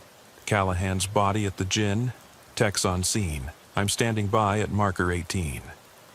Static crackled in response, then a brief, "Copy that." I tucked the radio back into its mount and tapped my pistol's grip. 6 rounds, 6 chances. Not that I expected to find anyone I could shoot. I wandered past the fence line where the weeds clawed at my boots. The air smelled of damp metal and old rot. My beam revealed a narrow gap beneath a fallen sheet of corrugated iron. Curiosity, that old friend that had damned me, whispered to crawl in. I hesitated, swore I'd learned better. But the gnawing need for answers pushed me forward. Inside was a crawl space stained with grease. My light glinted on metal piping overhead, white elbows twisting into shadow. I could hear distant drip, Drip, drip. I tightened my grip on the flashlight and edged forward, each movement kicking up motes of dust that floated in the beam like restless spirits. The drip led me to a vertical seam where the concrete wall met the earth. Water streamed down in a thin trickle, pooling at my boot. I pressed my ear to the wall. Beyond it, I thought I heard breathing, soft, uneven. I cleared, my throat, voice barely above a whisper. "Hello?" The breathing stopped. I waited, silence pressing back. Then faintly a whisper, "Help me." My heart slammed against my ribs. I twisted around, light swinging. The entrance was gone, filled by the fallen metal sheet, welded into place by grime and time. I braced my shoulder against the wall and shoved, but the sheet wouldn't budge. Panic tunneled through me. I chipped at the edges, but the rust held firm. The whisper came again, closer. "Help!" I yelled, "Who's there?" The crawlspace offered no answer, only scraped breaths and the taste of mud in my mouth. I pounded at the wall until my knuckles ached, the flashlight clattering to the ground. A cold gust blew through. The drip turned to a trickle of blood, hot and sticky on my cheek. I looked up. Above me, a grate, ravaged by rust, allowed a shaft of moonlight. I scrambled over slick concrete, heart tearing in my chest. At the grate, I pressed my hands through the bars, trying to widen the opening. My fingers slipped in grime, and then I saw it, a pale hand. Callahan's? Mine? It shot through the grate, fingers brushing mine, every contour bone and tendon. A whisper on my ear, "You shouldn't have come back." I staggered back, vomiting instinctively into the pool of blood at my boots. The grate rattled, the sheet of metal creaked. I grabbed my pistol, smashed the flashlight against steel, and kicked at the wall with every ounce of strength I had. The metal sheet shifted a fraction. I shoved through, bursting free into the night air, lungs burning with relief. I hit the ground, rolling, adrenaline spiking. The service road stretched before me, empty, silent. No footprints except my own. I bolted to the cruiser, hands shaking as I yanked open the door. I fumbled for the keys, threw the engine into gear, and peeled away, tires spitting gravel. The grill light snapped off behind me as I roared into the darkness. My breath rattled in the cab. The radio came alive with frantic voices. Backup inbound, confirm location, state of emergency. But I couldn't speak. I sat there as the dashboard lights flickered, vision blurring. The service road led back to the highway, then on to the station, where answers might await or more questions. I drove on, the world narrowing to a point in front of me. The mist thickened, swirling over the hood like living smoke. The darkness closed in, but I pressed on, driven by a force I couldn't name. My reflection in the mirror was gone, only empty roads stared back. And in that emptiness I realized this road had no end. Not for me, not for anyone who followed its whispering path. It fed on silence, on unanswered calls, on fear left unsaid, and every mile deeper, every secret uncovered, only drew me tighter into its clutch. I glanced at the dash clock, 3:31 a.m., and swallowed hard. Dawn was hours away, but I wasn't going home, not yet, not while the road still called, still breathed its secrets around me. I kept driving, wipers dragging across the glass, lights carving a tunnel of night. And as the sky lightened faintly in the east, I knew the truth I carried wouldn't let me rest. The road carried me forward even as my mind felt rooted in place. I passed the blinking sign for Meadow Creek Bridge, its yellow letters bobbing in the darkness. My knuckles ached from gripping the wheel, but I didn't dare loosen my hold. Somewhere behind me lay the steel crawlspace, the voice whispering warnings I couldn't unhear, and somewhere ahead was the station. Bright lights, other officers, paperwork, questions. But between those points lay the stretch of a highway that had become its own entity, feeding on silence and fear. Half an hour later, I turned onto County Road 17, where the asphalt narrowed and the tree line pressed closer. The mirrors showed nothing but darkness and the occasional gleam of eyes, deer mostly, but tonight they seemed to linger longer, watching. I slowed to 20 miles per hour, scanning the shoulder. My headlights briefly illuminated a pile of leaves, and for a second I thought it might be a body curled in a fetal position. My heart leapt. I slammed on the brakes and swung the beam onto the leaves. They fluttered in the breeze, empty. I exhaled, chest heaving. I radioed dispatch. Hayes to dispatch. Passing marker 17. I'll be in 5. Silence followed. A decision to wait until I reached safety before reporting. I switched off the dome, pressed the visor down over my eyes, and let the red glow of the tail lights guide me. At 4:15 a.m., I pulled onto the concrete apron of the sheriff's department. The building loomed, windows dark, a single lantern over the front door swinging in the breeze. I killed the engine, and the wipers came to rest. Inside the cab, the quiet felt heavy, so heavy it pressed my shoulders down. I unbuckled, grabbed my flashlight and pistol, and stepped onto the cold concrete steps. Inside, the fluorescent lights hummed. Officer Martinez sat behind the front desk, her uniform crisp despite the hour. She looked up as I entered. "Callahan's body's been logged," she said softly. "Coroner's cleaned up the gin. Forensics will sweep it again later." Her voice was measured, polite, but I could see the concern in her eyes. I nodded, brushing rainwater from my jacket. "Anything else come in?" She glanced at the monitor. A few routine traffic calls, alarms, nothing significant. Number. They held dispatch open for your report, but when you didn't speak, it timed out. She sighed, and I could almost hear her relief. "Want coffee?" "Please," I said. She stood, walked behind the desk, and punched a button. The coffee machine whirred to life. I sat on the corner, my flashlight and pistol on the desk beside me. Her heels clicked as she crossed the room. She handed me a steaming cup. The aroma was sharp, familiar, a tether to normalcy. I held the cup, letting its warmth seep into my palms. The break room clock ticked over 4:30 a.m. The sky outside was still ink, but hints of gray began to show at the horizon. I looked at Martinez. "You ever feel like some places keep secrets?" She bit her lip. "What do you mean?" I took a sip. The coffee was bitter. Like the woods along 63 or the gin or that crawl space. You get the feeling they remember. She leaned against the desk, folding her arms. "I've been on that stretch dozens of times. Never saw anything out of the ordinary." "Yeah," I said, "until this month." The door behind us opened, and Sergeant Diaz stepped in, his face weary but alert. He nodded to Martinez, then to me. "Hayes, heard about your night." I set down the coffee. "Morning, Sergeant."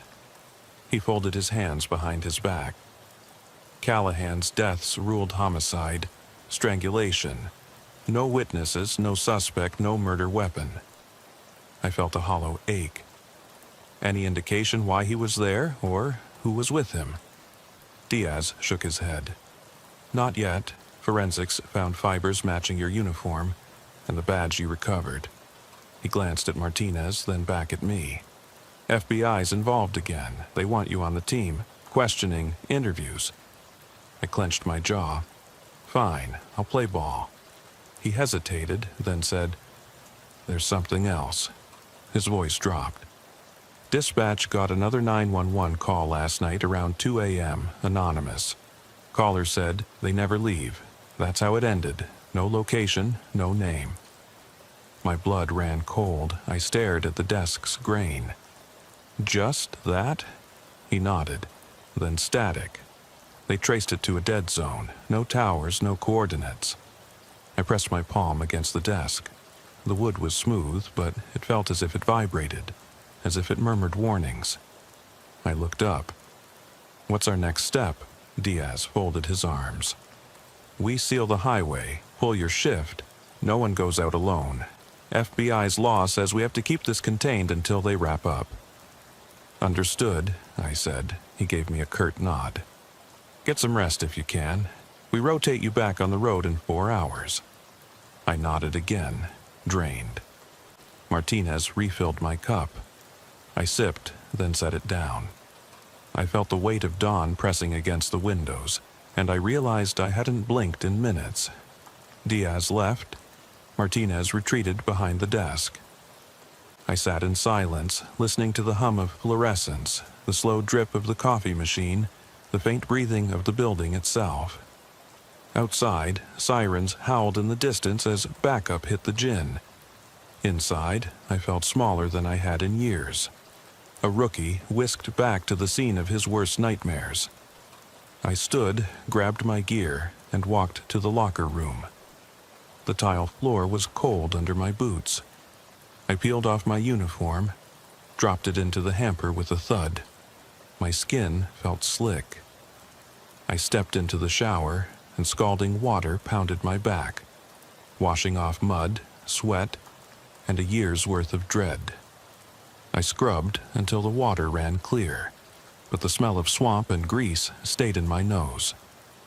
When I finished, I wrapped a towel around my waist and stared at my reflection. Eyes sunken, face drawn. I thought of Caroline's smile, the way she fussed with my collar before I left. I thought of the lunchbox, the field rep who vanished, Deputy Forrester whose disappearance launched this crazy pattern of horrors. I thought of the hidden crawl space, the battered badge, Callahan's hand slipping through the grate. I shrugged on my uniform, button by button, and holstered my pistol fresh. I left the station before Helena could notice, making my way back to my cruiser in the lot. Dawn had broken, pale gold spilling across the asphalt. The highway lay quiet beyond the station gates. I sat behind the wheel, radio off. I watched dawn spill light over the shoulder, over the swamp, over a road that should have been just pavement and trees, but it wasn't. Not anymore. This stretch of highway had become something else, something alive. I started the engine and eased onto State Route 63. I kept the speed low, scanning the shoulder. Mile marker, 12, 13, 14, 15. The sun warmed the glass, evaporating mist. The world looked ordinary in daylight. Green pines, cracked asphalt, painted signs. But I knew better. At mile marker 16 I saw them, a pair of boots sticking out from the grass. Someone had laid them down, toes pointed toward the highway. I pulled over, heart clenching. I grabbed my flashlight, stepped onto the shoulder. The boots were uniform issue. Black leather, scuffed. I approached slowly, beam shaking. Inside one boot was a note. "We never leave." Written in careful, looping script. No signature, no date, just those words. I stood, chest tightening. My radio crackled to life, a pilot fish in a sea of static. I keyed the mic. "Dispatch, Hayes here. Found a note. I repeat, found a note near mile marker 16. We never leave." Static answered, then a voice. "Copy that. Unit en route to your location." I pocketed the note, slid the boots into the back seat. I stared down the highway, where the sun had split the darkness but hadn't dispelled it. I thought of Caroline, of the shift ahead, of the road waiting to reclaim its secrets. I slid behind the wheel. My reflection stared back. Tired, determined, haunted. I turned the key and rolled forward, the note resting on the passenger seat, the words burning in my mind. I eased back onto State Route 63, the morning light doing little to warm the hollow ache in my chest. I kept my speed under 30, the cruiser's wheels humming against the asphalt as I passed the scatter of boots abandoned at mile marker 16. My heart pounded. Every nerve ending felt alive with fear and curiosity. I tucked the note, "We never leave," into my breast pocket, pressing my fingers against the damp paper through the fabric of my uniform. Dispatch confirmation crackled behind me, but I didn't reply. I needed space, silence, just the road and the hum of the engine. The station, with its harsh fluorescence and hushed corridors, felt too small now. The highway was where answers hid. In the silence, in the midday shadows beneath the pines, in the stretch of shoulder where footprints faded before you could follow them. I passed mile marker 17 without stopping. My mind replayed everything I'd found. The Chevy with its door ajar, the lunchbox and apple, the fibers and the badge, Callahan's body strangled in the gin, the whisper in the grate beneath the service road, the boots and note. Each clue felt like a breadcrumb leading deeper into a forest of cold dread. But following them meant risking everything. My career, my sanity, even my life. Yet I couldn't stop. At mile marker 18, I flicked on my signal and pulled onto a narrow side road that led to an old service station long closed. The building leaned at an odd angle, boarded windows cracked and faded by sun. A rusted sign hung above. Everett's Fuel and Repairs, the letters half peeling away. I remembered stopping by here years ago on a coffee break. Nothing but a broken pump and a vacant lot behind it. Today, though, I thought I saw a flicker of movement past a front window. I stepped out, pistol and flashlight in hand. The light beam rattled across shattered glass and overturned crates.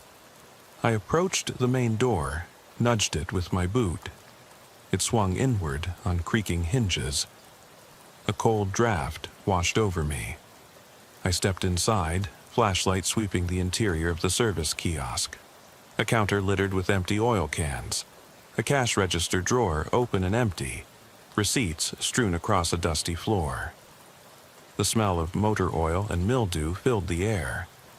I crossed to the back wall where old pegboards still held a few bent tools. One of the boards was empty except for 2 hooks, like someone had taken something important and left the rest untouched. My light flickered as I passed. I felt the walls close in. A soft clicking sound emerged from the darkness of a side alcove. Metal on metal, rhythmic. I crept closer, pistol raised. In the alcove, I found a circular opening in the concrete floor, like the top of a disused storage pit. The lid had been rolled aside. My beam snagged on a coil of rope spilling down the shaft. The clicking was the rope swaying against the pit's edge. I swallowed. This felt too deliberate, too set up. I keyed my radio, voice low.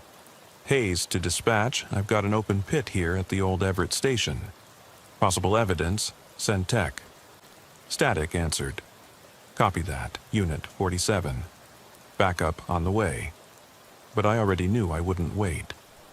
I knelt, lifted the flashlight end over the pit, and peered down. Blackness swallowed the beam after a few feet. Then I saw something glint further down. A small metal object catching the light. I stretched a gloved hand into the pit and fished it out. Another badge. This one unmarked, scratched nearly smooth. I turned it over. No seal, no number. Just a worn circle where something had been embossed long ago and rubbed away. I straightened and scanned the room with my flashlight. Shadows danced along walls, painted with grease stains. The silence pressed in until I could almost hear my own heartbeat. I thought I heard a soft sob echoing from beneath the counter. I trained the light there, and it settled on a figure curled against the back wall. A man, young, uniformed, his knees drawn to his chest, head buried in his arms. His shoulders shook with quiet, desperate sobs. "Hey," I said softly as I stepped forward. He jerked upright, eyes wild and unfocused. The beam revealed his badge. Deputy Randall, one of the 4 civilians who'd vanished over the past decade, though no one ever found him. His name had been pulled from missing person files, but Randall was never a lawman. He was a local security guard who'd ended up on that highway when his car broke down. Finding him here alive made no sense. "Don't come closer," he whispered, voice raw. I saw bruises darkening his neck and wrists. He looked at the badges in my hand, then back at me with a flicker of recognition. You're the one who's been poking around. You're the deputy in the Chevy." His eyes narrowed. "You shouldn't have come." I raised my hands, moving my pistol barrel down so he'd see I wouldn't shoot unprovoked. "Randall? Deputy Randall? It's Hayes, Deputy Hayes. We've been looking for you." My voice shook. This was impossible. Randall should have been locked away or dead years ago. Yet here he was, clad in a uniform no longer in circulation, as if time had stopped on him the day he vanished. He laughed, a short, brittle bark. "Looking for me? Searching the woods? Chasing ghosts?" He scooted back into deeper shadow. "Those ghosts are real." He gestured at the badges in my hand. "They gave me that badge. Told me I'd leave. I stayed. Now I can't go."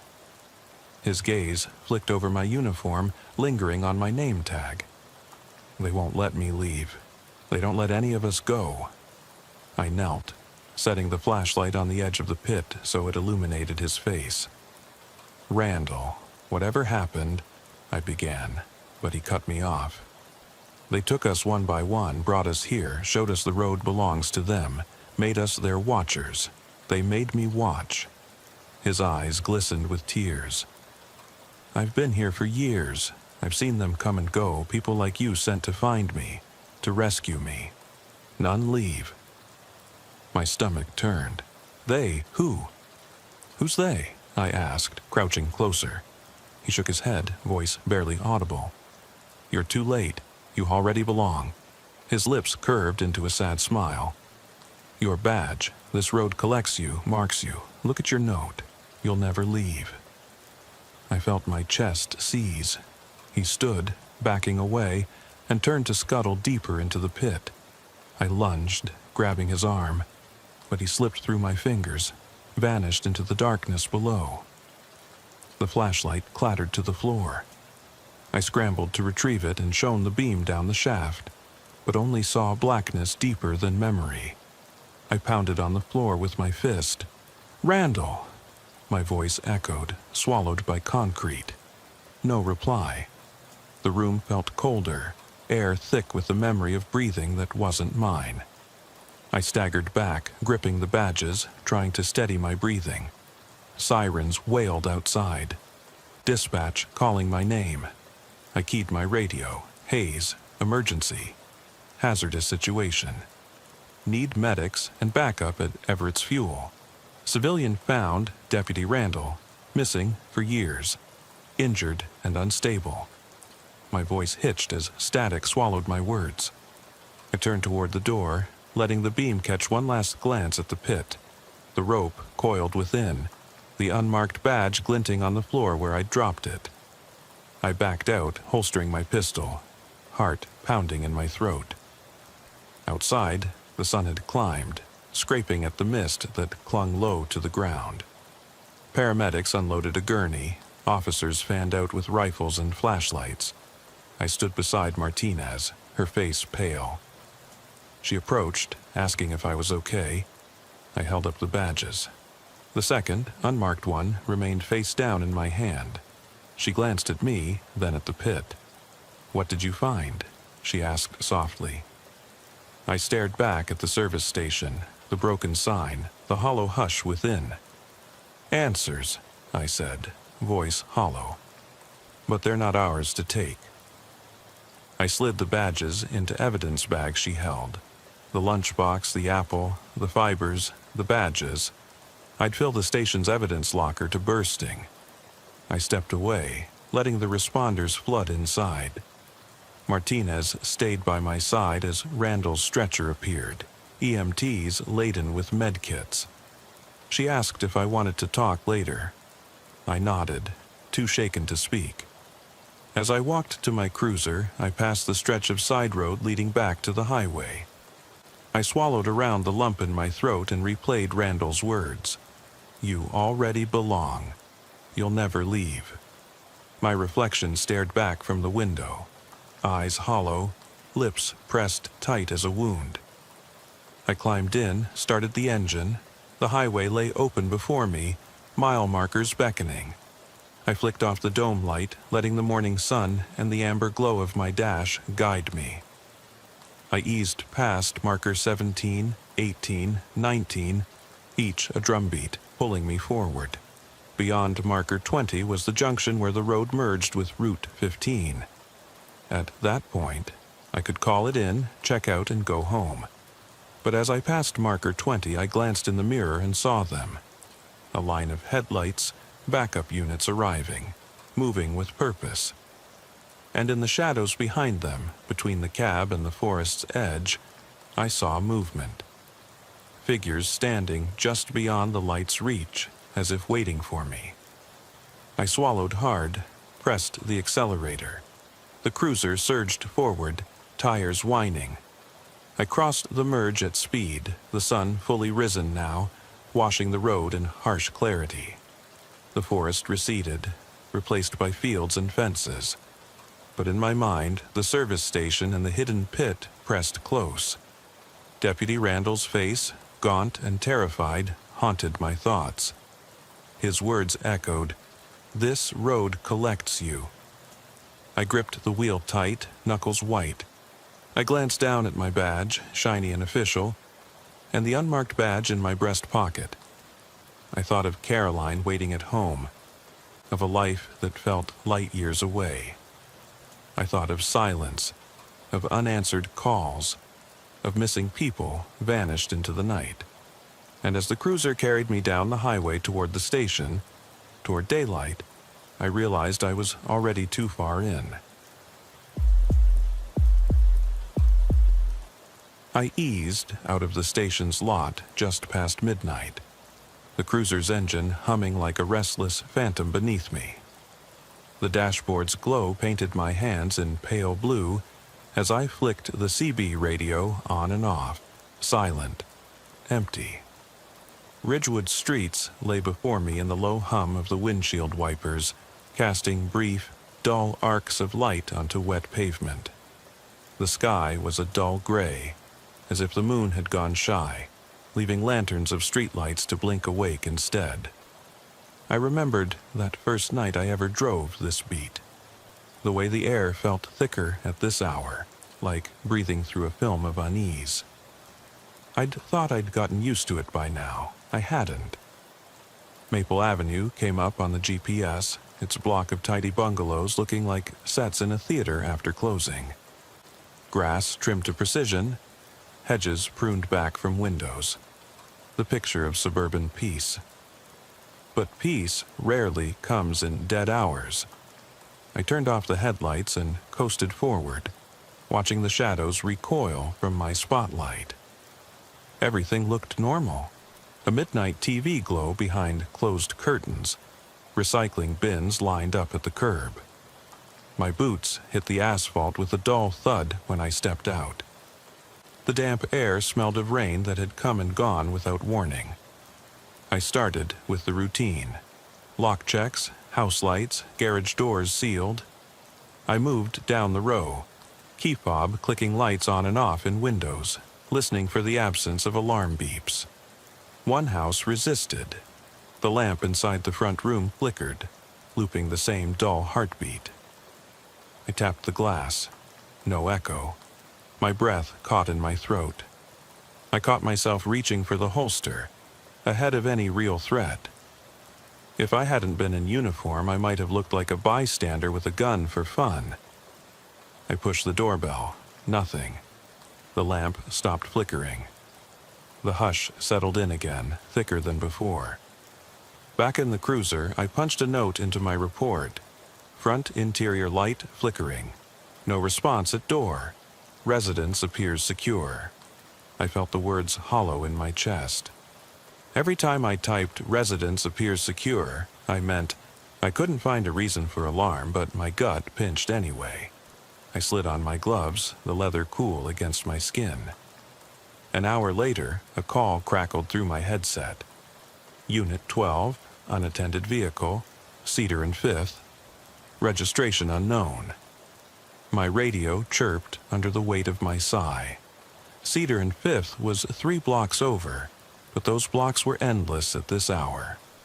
I caught the siren button between my fingers but didn't hit it. I didn't want to rattle the windows of every house on the way. I eased the cruiser toward the corner. Headlights dimmed to a soft glow. When I arrived, a pale sedan sat idling at the spot where streetlight and shadow met awkwardly. The engine's hum thrummed through the empty street. The driver's window was down halfway, rain droplets sliding off the edge. No one in sight. I scanned the area. No footprints on the curb, no discarded coffee cups, no one running off into the night. I stepped out, hand brushing the holster as habit.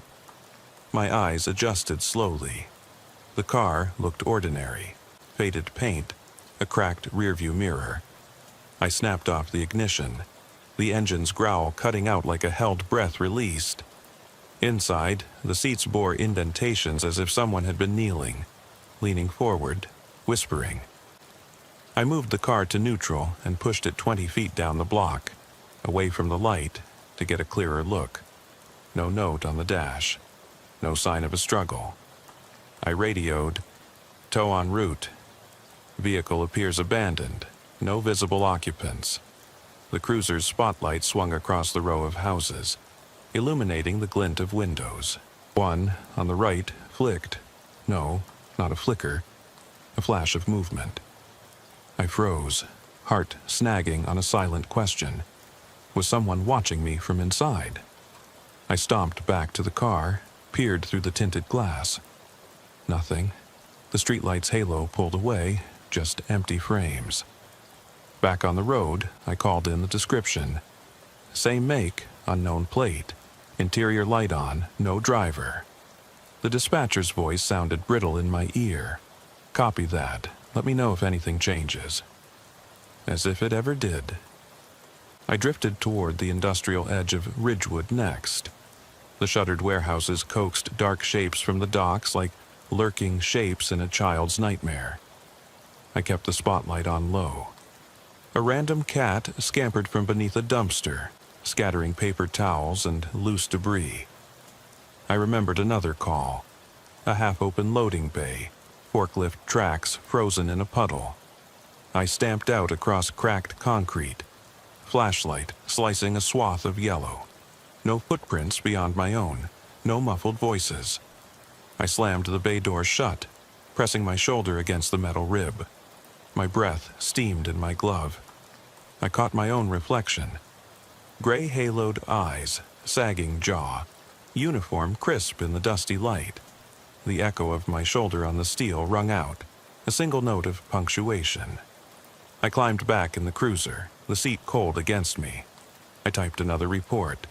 Industrial area bay door unsecured. No persons present. Secured and cleared. I hit send. My own words looked wrong on the screen. I sat there for a minute, staring at the field's final dot. The next dispatch came through. A domestic violence follow-up on 4th Street. I called in en route. When I arrived, the house was silent, its white porch stairs worn smooth. I knocked. No answer. A door locked with a chain inside, casting a diagonal line of shadow across the wood. I used the key provided at intake, stepped inside, and the floor creaked like it knew my name. I moved quietly, expecting tension to snap at my heels. The living room was empty. I climbed the stairs. A child's shoe stood at the base, dusty. I inhaled. No crying, no pleading, just the quiet weight pressing down.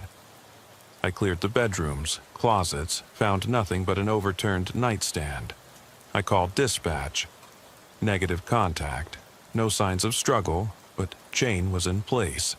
Caller must have misdialed or panicked, all secure. I rubbed my neck, trying to chase the chill away. Halfway through the shift, my boots thudded along suburban streets again, where every house had a name on its mailbox and every lawn gave no clue of trouble. My radio stayed silent. I leaned back, closed my eyes for a second, and relived the earlier nights. Half-open doors, idling cars, the empty house with the sobbing woman, so convinced someone lurked when no one did. I wondered how many people were alive with the echo of fear they'd heard in their own heads. I wondered how many would never sleep soundly again. The clock on the dash read 3:17. I flicked the CB again. Nothing.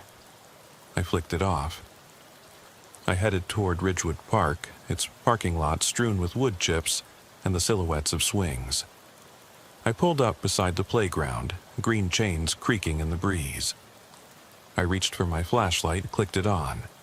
No radio calls had come from here in months, but tonight I felt drawn. The swings hung empty, seats swaying like broken promises. The slide's metal sheen reflected each street lamp in a line of cold silver. I walked the perimeter, notes in my mind, wood chips damp, fence padlocked, no footprints beyond mine. The swing chains clinked quietly like tentative applause. I stood still, listening for something beyond crickets and distant hum of traffic. My chest pressed in on my lungs. The silence around me wasn't empty. It was heavy, expectant. I remembered a dispatcher's voice. They want to believe it's routine. They never look past the badge. I shook my head, fingers tightening around the flashlight. I made a slow circle, each step echoing. Then I heard it, a faint whine, like the car's engine at Cedar and Fifth. I spun toward the parking lot entrance. Nothing moved. My breath caught, and I realized the whine was inside my skull, the echo of every call I'd ever dismissed as routine.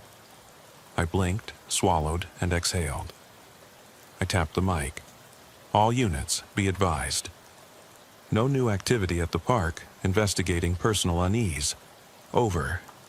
My voice sounded foreign, distant. I climbed back into the cruiser, every bone in me asking the same question. When does routine become a warning?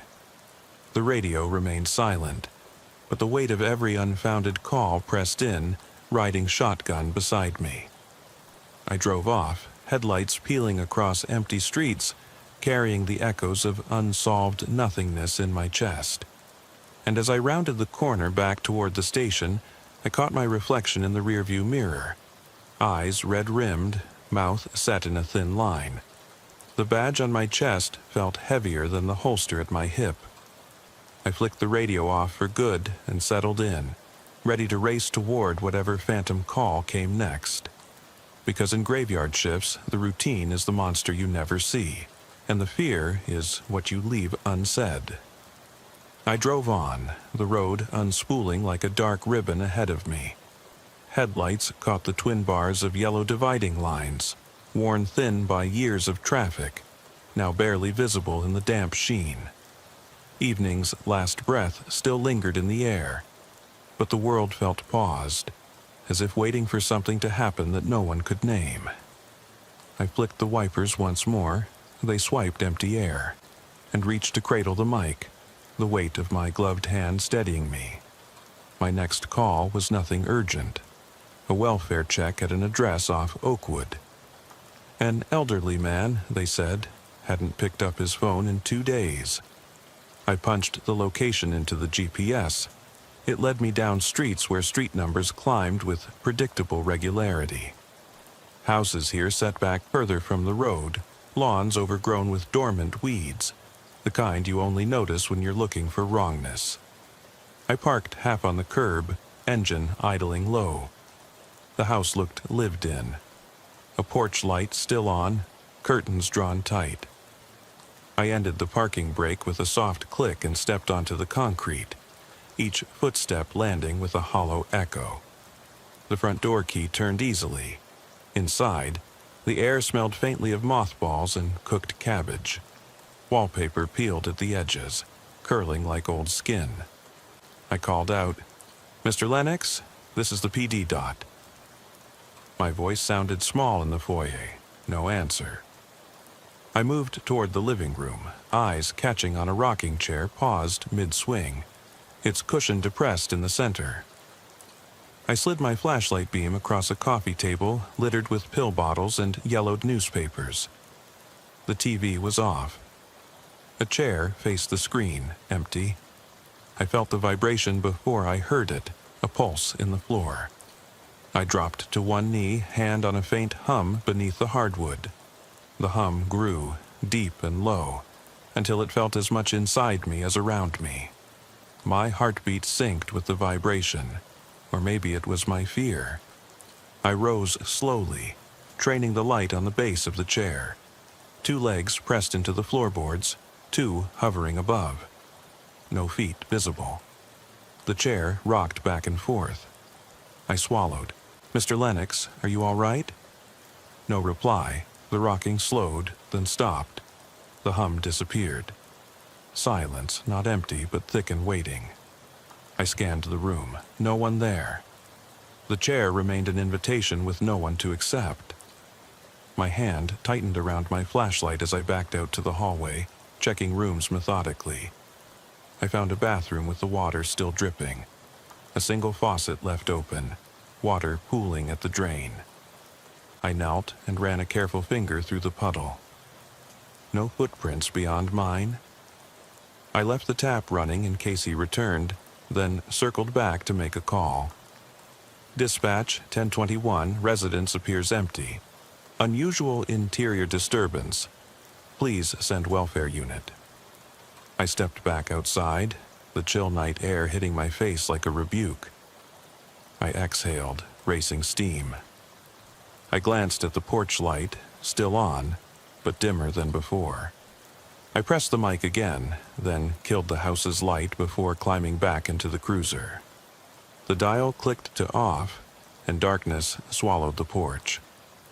I punched the radio off, letting the silence reach through the speaker. I pulled away, streetlights marking my path. Each pole a sentinel that leaned just a little too close, like they were curious what I'd found. I tried to shake the image of the empty chair, but it clung like a roadside stain. The station's board chimed. Another call. Silent alarm at a gas station on Greenwood. I'd been there twice before for nothing. I considered skipping it, noting in my head how many of these calls turned up 0. But I went. That's what I did. I went. I let my boots take me to where only ghosts might wait. I rolled onto the cracked concrete of the forecourt. Pumps stood in uniform rows. Hoses looped like sleeping snakes. The convenience store lights were on, but no clerks in sight. I grabbed my flashlight and entered. Inside, aisles of snacks and drinks cast long shadows. I clicked down the flashlight beam, scanning shelves, counting cereal boxes, checking the cash registers. No open drawer, no spilled slushie, no echo of movement. I stepped behind the counter, the cold tile floor sending a wave of awareness through my soles. The back door was ajar. I pressed the handle. It squeaked open to an alley smeared with oil stains, stray cats slipping into the night. I followed the alley's curve, flashlight sweeping until it caught a discarded baseball cap, its brim bent. I crouched to inspect it. No name, no tag. I slid my glove into it. The material was damp. It smelled like sweat and stale tobacco. I stood, shone the light further down. The alley ended at the back of a boarded-up warehouse. A dog barked. I spun, catching a flash of movement down the lot's edge. A man's silhouette, half hidden behind a dumpster, called out, "Police!" The figure froze, then turned away and melted into shadow. I chased the outline between rusted barrels, heart thudding as I reached the lot's fence. I climbed onto a barrel to see over the top. The shadow was gone. No footprints in the dirt, no scent of fear. I climbed down and found the cap lying on the barrel's dented top. I picked it up, returned it to the brim, and slipped back inside as quietly as I'd entered. I radioed, false alarm. No suspects in sight. Alarm, likely malfunction. All clear. Back in the cruiser, I ran my hand over the cap's brim as I sat. I turned it over and found a stitch of dark thread, almost invisible, running around the sweatband. I studied it, wondering how it got there. I slid the cap into the glove box, unofficial evidence maybe, but my own kind of proof that someone had been there. I checked my watch, 4:02. The night was half gone. No more calls for now. I started back toward the station, passing under the flicker of Old Ridge Road's lamps where neighborhoods faded into secrets. I thought of the elderly man's rocking chair and the half-open shops, the idling sedan and the empty gas station. Each location offered a moment of wrongness that drew me in, but I never found an explanation. Instead, I collected them, like a scavenger of unease. Rolling through Ridgewood one last time, I kept the cap on the dash, brim facing me.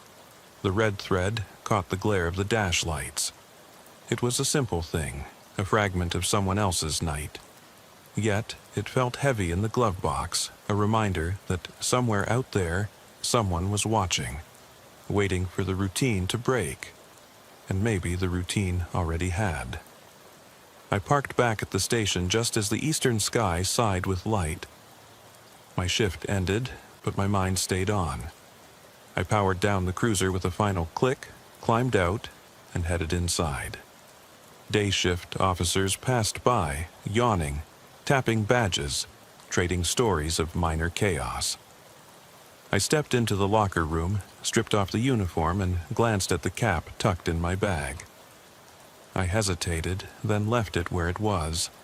Some ghosts you carry with you, heavy in your pocket, refusing to let go. I walked out through the front doors, the sun rising too quickly, too brightly, as if it didn't realize the weight of the night behind me. I swallowed against the glare and forced my shoulders straight. The station, bright, white, and humming with daylight, held no answers. It only promised more questions when the night returned. When evening comes again, I'll strap on the badge and glove box the cap. I'll push into the dark, into the unspoken voids of the streets. I'll listen for the hum beneath the floorboards, the swish of wipers on empty roads, and the swing of an empty chair. I'll continue to collect these unanswered calls, to press my weight into locked doors and follow idling engines. Because in the graveyard shift, the routine is not what it seems, and the silence is not empty. It's alive, waiting for someone to notice. I eased back onto Ridgewood's main artery after locking my cruiser at the station. The streets yawning wide in the faint promise of night's return. Toward the east, the sky still clung to bruised twilight, but the west had already slipped into ink. I pressed my shoulder against the cruiser's door, wishing briefly I could press myself into oblivion instead of out here alone. But routine had me by the collar. Every unsolved nothingness, a reminder of a job that never ends. I pulled on to Maple Avenue again, where rows of houses crouched behind hedges that shivered in the breeze. The houses themselves showed no signs of intrusion, but the streetlight flicker above number 14 caught my eye first. A staccato blink that felt less lamp than heartbeat. I stepped out, boots crunching on loose gravel that had spilled from the driveway. I pointed my flashlight up and down the facade. Windows tight, curtains drawn safe inside, the glow from the porch light stable. Yet the lamp above the walkway pulsed, each blink a silent knell. I checked my watch. 5:23. Too late for wiring to fail. Too early for storm damage. I scratched my neck and approached the steps. Every nerve ended in my fingertips, and I resisted the urge to grip the holster like a security blanket. I placed a gloved hand on the front door, listening for the hum of electricity in the conduit. Nothing but the lamp's stutter and the click of my own heartbeat. I rang the doorbell. Press. The lamp blinked twice more. Press 3 beats. Nothing. I tapped the glass beside the peephole, soft as a whisper. No footsteps, no one inside. I radioed it in. Unit 12 at Maple 14, exterior light malfunction. No response inside, checking interior. No one suggested I go in, but I did anyway. I found the spare key under the mat, standard precaution, and stepped inside. The air was perfumed with stale air freshener and cold tile. A framed photo on the mantel, leaned forward like a watcher. A family smiling, sunburned cheeks, slingshots drawn on a beach. Below, the hall stretched narrow. I quarantined my flashlight beam to the ground. No footprints except mine, no glass shards, no trace of a forced entry. I followed the side hall to the breaker panel. I opened the box, checking switches. All set. I flipped the lamp's switch at the wall. Nothing changed. The wiring was sound. The lamp was as possessed by hesitation as I was. I slipped the key back under the mat and exited, noting only the odd pocket of unease knotting at my chest. I walked back to the cruiser and sat, searching my mind for a mundane explanation. Circuitry glitch? Bulb on its last flicker? A question too small for the weight it bore. I slid behind the wheel, flicked the CB twice for clarity, then set off again. I decided to head downtown, only a mile away, but the downtown lot was deserted at this hour. Storefronts shuttered, sidewalks empty. The familiar veneer of commerce now a graveyard of signs. I had responded before to a call from the diner at 5th Street in Maine. Alarm tripped, but no forced entry, the cash drawer secure, yet ajar. It felt routine then. Now it felt like an echo I needed to revisit.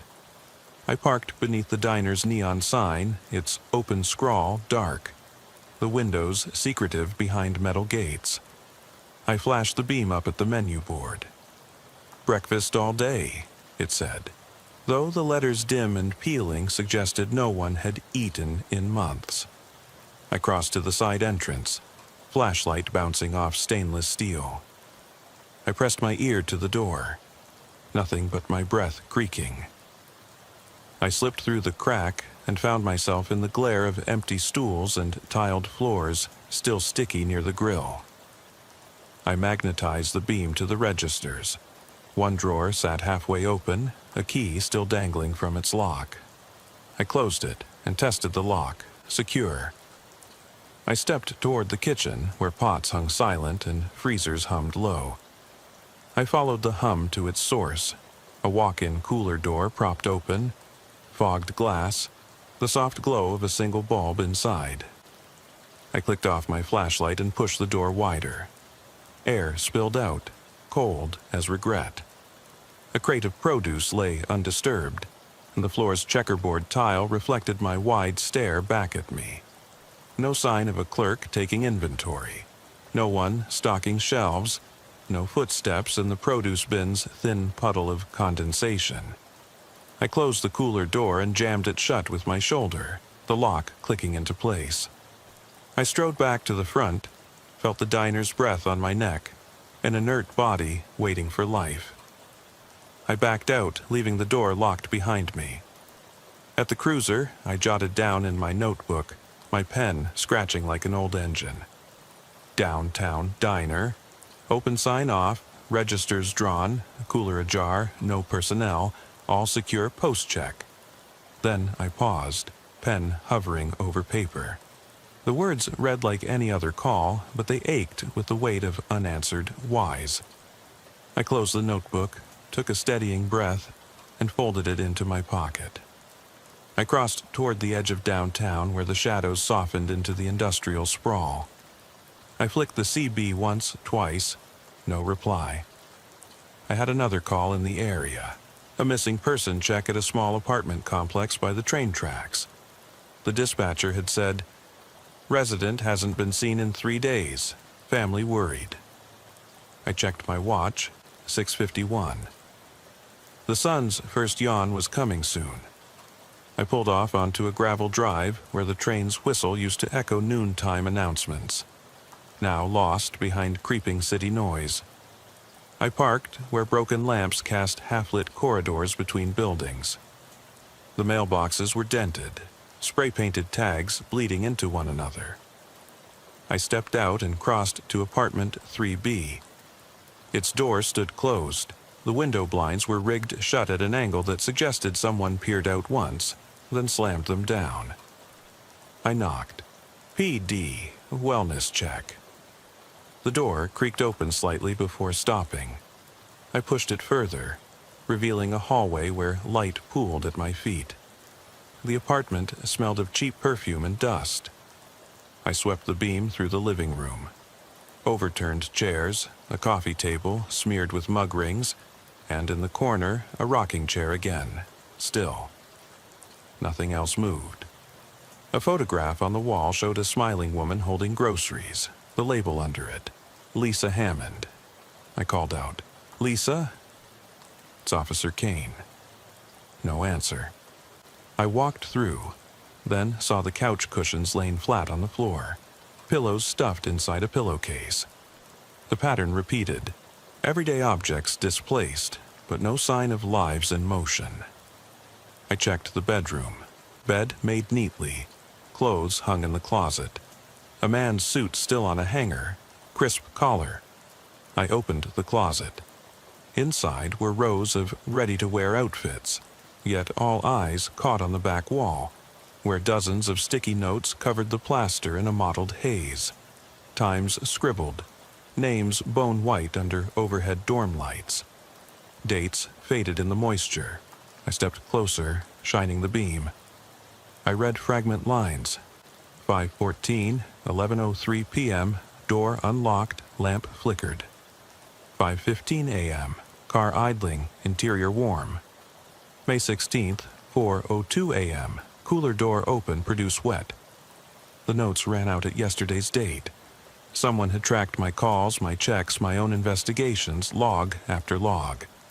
I stepped back to catch a broader view. They went on around the corner, under the dresser. I heard the faintest whisper of movement behind me.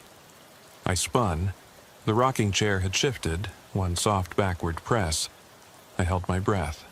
The chair rocked again, slower, deliberate, no one in sight. My voice caught. "Lisa?" Silence beat my ear. I radioed dispatch in a rush. Unit 12 to HQ found detailed log tracking my previous calls at 3B Hammond. Entrance point secured. No sign of Hammond. Possible surveillance in play. Advise response team to 3B. I pinned my gaze on the rocking chair, its back drumming faintly against the floor. I felt hollow beneath my uniform, like the chair had sucked the last of my certainty right out of me. I stepped out of the apartment to phone in more details, but the building's hallway seemed to twist behind me. Corridor that should lead to the stairwell now wound toward the locked front door. I walked forward. The door receded. I broke into a run, adrenaline ripping through my calm exterior. I threw an elbow into the nearest door, which gave way to a closet stuffed with hangers that clattered down like chattering teeth. I yanked it open and popped into the next unit, 4A, slamming the door behind me. The apartment was empty, walls bare, the floor spotless. I braced against the door and wrapped my flashlight on the center. I turned the knob, locked. I tried the call button on the handle, nothing. I pounded, rattling the door until my knuckles stung. The hall beyond stayed still. I pressed my ear to the door, no sound but the echo of my own heartbeat. The apartment grew colder, the air pressing in. I closed my eyes for a moment. My training said, don't panic. My gut said, don't trust this building. I reached for my phone, no service inside these walls. I patted my pockets, no radio contact. I remembered my badge, flashlight, handcuffs. None of it did any good here. I glanced at the closet door I'd entered through, wondering if escape required surrender. The walls held too many echoes, too many unknowns. My boots scraped the tile as I took one slow step toward the living room, flashlight in hand. I caught sight of movement in the beam. A handful of yellow sticky notes perched on the coffee table, as if dropped there just now. I lunged forward, grabbed one, read the date. Today's date, followed by the time, 6:53 a.m., scribbled in a hand I recognized as my own. I sank to the couch, pressing the note to my chest as if it could shield me. The lamp above me blinked off, then on. Silence ceased to be absence. It was what watched me from the dark. My phone vibrated somewhere back in the cruiser, unanswered. My radio crackled faintly beyond these walls. My reflection in the window stared back at me, uniformed and stranded. I realized then, routine had broken into me, undone the line between observer and observed. And the night was only halfway done. The night pressed in around me like a living thing as I slipped through the empty hallway of apartment 4A, the door clicking shut behind me. I kept the beam tight, spotlighting the thin sliver of carpet that led toward the small kitchenette at the back. Every breath felt amplified, my chest tight as I tried to will my pulse to slow, that same pulse that had shaken the cap off my glove box and had left me stranded in a closet hours ago. I crossed to the kitchenette's countertop, eyes scanning for anything out of place. A spoon lying just so, a cup cracked at the rim. All looked innocuous, domestic. Yet I remembered the sticky notes, my own handwriting stalking me through that other room. I closed my fists, fingertips grazing the texture of the flashlight grip. I turned back toward the living area, where the couch still held its invitation. I hovered, half expecting the seat to shift beneath my weight, to fold itself around someone, or something waiting. I forced my feet forward, each step measured, deliberate. The floor creaked beneath me, sending a hollow groan through the apartment. I paused, listening. Nothing but the hiss of my own breath. The beam landed on the window blinds, slats twisted to one side, letting in the pulse of a distant streetlight. I edged closer, peered through the gap. Beyond the glass, the parking lot glowed in pools of orange, deserted but for my cruiser, its silhouette perched under a lamp. My radio crackled behind me. For a moment I started, hand snapping to the holster. Then I remembered. It was dead here. The building swallowed signals whole. My stomach knotted as I considered the thin walls between me and the rest of Ridgewood, the rest of the world. I was alone in this strange flat, stranded between routine and reality. A sudden clatter came from the kitchenette. A spoon sliding across the counter, spinning until it fell to the tile with a tap-tap. I whirled, flashlight stabbing the air. No one there. My throat closed around a dry swallow. I opened the cabinet doors one by one, pushing the beam into empty spaces. I pulled my radio from my belt and tapped the mic out of habit. No response. I backed toward the couch, thinking about that cap back at the station. The red thread stitching burned in memory, a breadcrumb I carried but couldn't follow. I needed to escape, to get back to my cruiser, to heat and light in the steady hum of the engine. But the hall loomed behind me, an endless tunnel of doors that led only deeper into silence. I pinched my eyes shut, forcing thoughts of flashing lights and backup to crowd out the dark. When I opened them again, the couch's cushions were displaced. The seam between seat and back split open. as if someone had clawed the upholstery from within. My boots carried me forward faster than reason should allow. I yanked at the cushion, half expecting a body to tumble out. Instead, a single sticky note fluttered free and drifted to the floor. June 17th, 7:02 a.m., unknown inside. My name spelled out in hurried black ink. My hand shook as I snatched it up. The note felt slick, damp with something I didn't want to imagine. I blew on the corner, hoping to dry it. The print blurred, someone had smeared it on purpose. A low hum thrummed beneath the plaster, like the vibration under Mr. Lennox's floor, now magnified. I spun, training the light on every inch of the room. The hum intensified, a living pulse that matched my racing heart. I dropped to my knees, pressing the note to the carpet, and swept the flashlight beyond the room. The doorway quivered like a reflection in disturbed water. The hum rose, then stuttered to a halt. The doorway snapped rigid. I rose, fists curled tight, and charged forward, ramming into the living area with the weight of every unanswered call behind me. Beyond the couch, the kitchenette doorway stood empty, but I sensed someone, or something, lurking just out of sight. I stepped into the hall, clearing my mind of everything but the single thought: get out. My boots pounded the floor, every click a question unanswered. The hallway door at the far end spilled pale light from the stairwell beyond.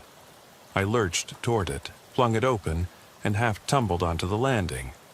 The stairwell was silent, concrete steps spiraling downward. I peered over the edge. No sign of pursuit yet. I descended 2 flights, gripping the rail so hard my knuckles bleached white. On the ground floor, the stairwell door led directly to the parking lot. I burst through it, lungs seizing at the moist night air. My cruiser waited under the lamp, its engine silent but its presence like a promise. I ran, shoulders hunched, and jumped in. The door slammed shut behind me. I fumbled for the keys. Each second stretched, as if the silence of the building had followed me outside. Finally, I turned the ignition. The engine's roar felt too loud in the hush. I flicked the lights on. Before I put the cruiser in gear, I reached back into the glove box and pulled out the cap, the one with the red thread. I studied it in the dash glow, then pried open the sweatband. Inside, folded flat, was another sticky note, tucked into one of the seams. Found. 7:05 a.m. No name, no signature. I swallowed, heart hammering. I set the cap on the passenger seat and slammed the door. I eased the cruiser into the drive, headlights on low beam, and rolled onto the street. My foot hovered over the gas, each street lamp a silent witness to my flight. As I turned onto Ridgewood's main drag, the world felt smaller, as if the buildings leaned closer to watch. I wanted to radio my position, but the note's presence in my own belongings told me no one would believe me until I had proof. I would need backup, daylight, a methodical approach. But with every minute before dawn, I risked the notes multiplying, trailing me like breadcrumbs in the wind. I reached the station in 4 minutes flat. I killed the engine and sat, ears ringing in the hush. The cap lay on the seat beside me, the red thread a stubborn thread tethering me to whatever had broken routine from inside those walls. Outside, day began its slow creep, casting long shadows over the lot. I opened the door and stepped out, the air cool against my face. I left the cap in the seat. It belonged to the night, not to me. I leaned back against the hood, arms crossed, feeling the uniform's weight like armor I wasn't sure I could wear again. In the east, sunrise bled into the sky, indifferent to what had transpired here. I stood there until the first rays burned through, folding the darkness back into itself. When my relief arrived, a crisp silhouette against the glowing horizon, I nodded, gesturing toward the cruiser. "I'll take care of the follow-up," I said, voice low and steady. The weight of the night huddled inside me like a whisper I could never fully shed. They didn't ask questions. At dawn, no one wants to hear about shadows. They only saw the cap on the seat and the look in my eyes. I gave them a report. Notes found, apartment cleared, no suspect. I filed it all under routine. Then I walked away, heavy boots echoing through the empty garage, carrying an uneasy certainty. In the graveyard shift, the night never really ends, and the things left unsaid can chase you into daylight. I slipped back behind the wheel, pressing the ignition into a low growl that harmonized with the hum still lodged in my chest. The station's overhead lights bled through the windshield, painting the dashboard in stark white. I drove out onto Ridgewood Drive, the neighborhood stretching before me like an endless expanse of empty lawns and dark windows. I kept the beam low, letting moonlight guide me past the rows of homes I'd already checked twice tonight. At 9 Maple, the one with the crooked mailbox, I came to a stop. The house looked unchanged.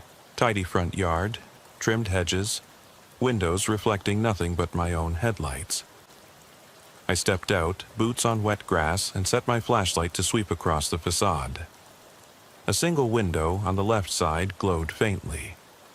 Not a porch light. Something inside, muted and pulsing.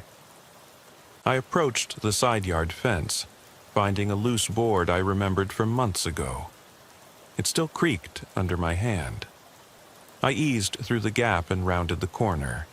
The window was ajar, its curtain drifting like a ghost in a breeze that shouldn't exist. I placed my hand on the sill and peered in. A lamp sat on a side table, its bulb flickering between bright and dim, like a tired eye blinking open and shut. No movement behind the glass. I pulled the curtain aside and tapped the window's edge. It rattled, the sound amplified in the silence. I called out, "Huntington PD," and waited. Nothing. I kicked at a loose brick on the patio. The brick rolled under my boot. I bent down, feeling the cold seep through my glove, and nudged it under the planter. The lamp above the table stuttered, and I caught a glimpse. A shape behind the table shifting away from the window, like a silhouette erased from one frame of a film reel. I stepped back, heart pounding. I didn't see legs or a face, just the suggestion of a person's outline fading into shadow. I radioed. Unit 12, suspicious movement at Maple 9, possible trespasser inside. Requesting backup. My voice sounded taut in the still night. I crawled to the front yard and circled back to the porch, flashlight out. I tested the doorknob. It was locked. I tried the key and it turned. Inside, the hallway was thick with the scent of lavender and varnish. I scanned the foyer. Shoes neatly lined, welcome mat pressed flat. Nothing out of place. Then the lamp's flicker caught my eye through the living room archway. I moved in, boots silent. In the living room, furniture was arranged in a perfect rectangle. Couch facing coffee table, chairs flanking each side. The lamp on the side table throbbed in the shadows. I approached, shining my beam across the table's surface. A single wine glass stood half full, droplets of condensation beating on the outside. I stepped closer, raised a gloved hand, and touched the rim. The glass clinked sharply, its resonance rattling the walls. Footsteps behind me, soft, shuffling. I spun but saw nothing. My flashlight caught the edge of the hallway. Footprints appeared on the hardwood, muddy and fresh. They led away from the living room, past the staircase that climbed to the second floor. I swallowed, lifting the beam upward. Shadows pooled at the top of the stairs, as if every shadow in the house had gathered there. I thought of the old women's tales of objects moving when no one was there. I thought of the rocking chairs and the sticky notes. But this was different. This was active, alive. I radioed backup again, but got no response. My pulse spiked.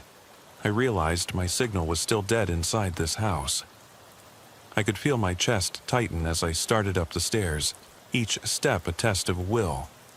I kept the light trained on the hallway, its walls documented with family photos, smiling faces frozen in time, oblivious to whatever was creeping through their home. At the top, a door stood slightly open, bedroom painted in soft blue. I entered and froze. The lamp from below lay shattered on the floor, its bulb flickered here on the nightstand. A figure crouched over the bed, its back to me. I cleared my throat. It didn't move. My flashlight beam landed on the side, a mirror reflecting my own reflection. But behind me in the glass was another set of eyes, dark, hollow. I raised my voice. "Police! Come out with your hands where I can see them." The figure shifted. It raised slender, pale hands. Fingers splayed, but it didn't step forward. The mirror's reflection trembled as if it disagreed with the room's reality. I exchanged the beam between the figure and the mirror, but when I looked back at the bed, it was empty. The bed covers drawn to one side, a hollow shape pressed into the mattress. I whirled through the doorway, ready to chase, but the hallway beyond was unnatural. Its length stretched. The door at the end was farther than I remembered. My boots pounded as I sprinted toward it. The photographs on the walls gazed down at me, faces smiling wider, their eyes sliding toward me. I reached the door, yanked it open, and slammed into a wall of mirrors. My flashlight splintered against the glass, fracturing beams into 100 shards. Each shard reflected a different angle of me. Grime on my face, fear in my eyes, uniform stained with sweat, and in every reflection behind me a shape pressed close. Too many shadows, too many watchers. I backed away, heart hammering against ribs, and the mirrors began to pulse, flickering between white and black like a failing signal. I slammed my fist on the mirror nearest me. It trembled, then went opaque. I turned and ran, barreling down the hallway, boots echoing. Doors I'd passed earlier were now shut tight, blocking my path. The staircase I'd climbed was gone, replaced by a wall of sticky notes plastered over the paneling. I tore them away, hands moving blindly, dates, times, and locations. My own reporting stitched into the wallpaper of this nightmare. I spun around, searching for an exit. The only clear path was the room I'd just left. I slipped inside and found a window cracked open, moonlight pouring through. I flung myself onto the sill, scraping my palms, and dropped to the yard below. I landed with a heavy thud on wet grass. I looked back. The window was closed, the curtains drawn neat. No sign of anything abnormal. I scrambled up and ran across the lawn to the fence, squeezed through the gap, and climbed onto Ridgewood Drive. I paused only to catch my breath, chest heaving. The street was empty. I saw my cruiser's silhouette under the street lamp across the way. I sprinted toward it, keys already in hand. I shucked the door open, dropped inside, and locked it. My hands trembled on the wheel. I glanced in the rear view. The house stood silent, its windows dark, as if it had never been anything but an ordinary home. I exhaled, sliding the cap with red thread from my pocket and watching it tremble on the console. I turned the ignition and roared away, tires spitting gravel. My radio sprang to life, dispatch calling check-in. I answered, voice clipped. Unit 12 back in service. I didn't mention the house, the staircase, or the mirrors. I didn't mention the reflection that wasn't mine. I drove into the night. Each yard passed another question unanswered, every window a silent sentinel. And in the distance I heard the fainter hum. Not from the cruiser, not from electrical wires, but from the hollow spaces of routine gone wrong. still pulsing in the darkness behind me. I cut through the hush of Ridgewood's side streets, headlights tracing the curves of pavement slick with early morning dew. The weight of yesterday's hours pressed on my shoulders like a damp coat I couldn't shrug off. Every reflection in the passing windows felt like someone watching. Some part of me convinced that for every house I left behind, a pair of eyes lingered at the glass. I pulled onto Elm Street, the neighborhood I'd patrolled on my first Ridgewood shift. Back then, I'd smiled and nodded at porch lights and half-asleep early risers, believing the night's gloom kept its secrets until sunrise. Now, I was less sure. I eased past house after house, hands loose on the wheel, ears straining for the static hiss of the CB or the hollow tap of footfalls behind the door. My mind replayed the mirror maze at Maple 9, how the hallway stretched impossibly, how the photos had watched me run. I shivered and flicked the defroster on, blowing warmth against the windshield. There was another call overdue, a noise complaint at the community center across town. A group of teens had reported weird music and laughter around midnight. I checked my watch, 7:18 a.m. The sun was a promise on the horizon, but my gut told me dreams and realities still blurred. I turned onto Knox Boulevard and headed west, leaving the tidy lawns for the cluster of municipal buildings. The community center sat alone behind a chain-link fence. I parked at the lot entrance, radio silent, but my pulse loud enough in my ears. The main doors were unlocked. Someone left them ajar after the morning custodial shift. I held my flashlight low, chest tightening as I entered the lobby. The center smelled of musty carpet and bleach. Folding chairs lined the walls, a lone ping-pong table set at odd angles in the gym beyond. I stepped through the double doors, boots squeaking. I clicked the light switch. Overhead fluorescence flickered once, then steadied to a pale glare that made everything look more sterile, less forgiving of shadows. I scanned the gym floor, a stretch of polished hardwood, a single basketball left under the far basket. The back door pulsed under a motion sensor's half-hearted glow. I approached, lifting the beam high. Nothing beyond spots of broken glass and scuff marks on concrete. I pressed the door open. The alley beyond was empty save for a lone trash bin tipped over, its contents spilled like confetti. I stepped out, following the bin's trail of scattered flyers and coffee cups. I found another set of sticky notes plastered across the back door frame. 3 of them, neat rows. June 18th, 7:25 a.m. Entry without alarm. June 19th, 7:35 a.m. Pedestrian seen. June 20th, 7:45 a.m. Officer passed through. My jaw clenched. The last entry wasn't part of my routine, but tonight's haunting would be. I tore the notes down, crumpled them in my fist. I scanned the alley, no footprints, no echoes, just the rising glare of dawn painting the world yellow. Back in the car, I stuck the notes into my jacket pocket. I closed the door, slipped through the fence, and started the engine. I sat in the driver's seat, hands braced on the wheel, and held still for longer than I should have. When I finally drove off, the center receded behind me like a ghost I couldn't outrun. I headed back through town toward the station but detoured through the industrial park. The warehouses loomed quiet in the growing light. One of them, number 7, had reported yet another half-open bay door last week. I pulled up, turned off the engine, and climbed out. The gravel crunched under my boots as I approached the gap in the loading bay's steel door. I did not hesitate this time. I slipped inside. The echo of my footsteps rattled off brick walls. I swept the beam across the space.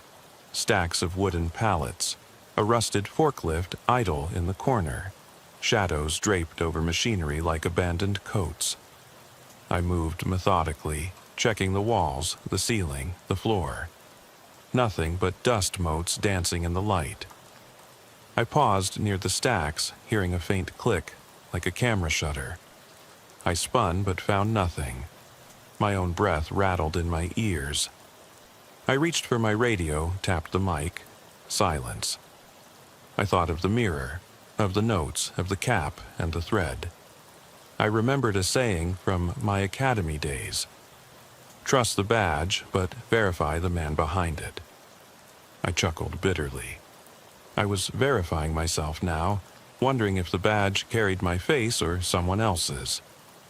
I slipped out and found my cruiser waiting under the warehouse's single lamp. I climbed in, started the engine, and pulled away. Only now did the radio light up with a dispatch call.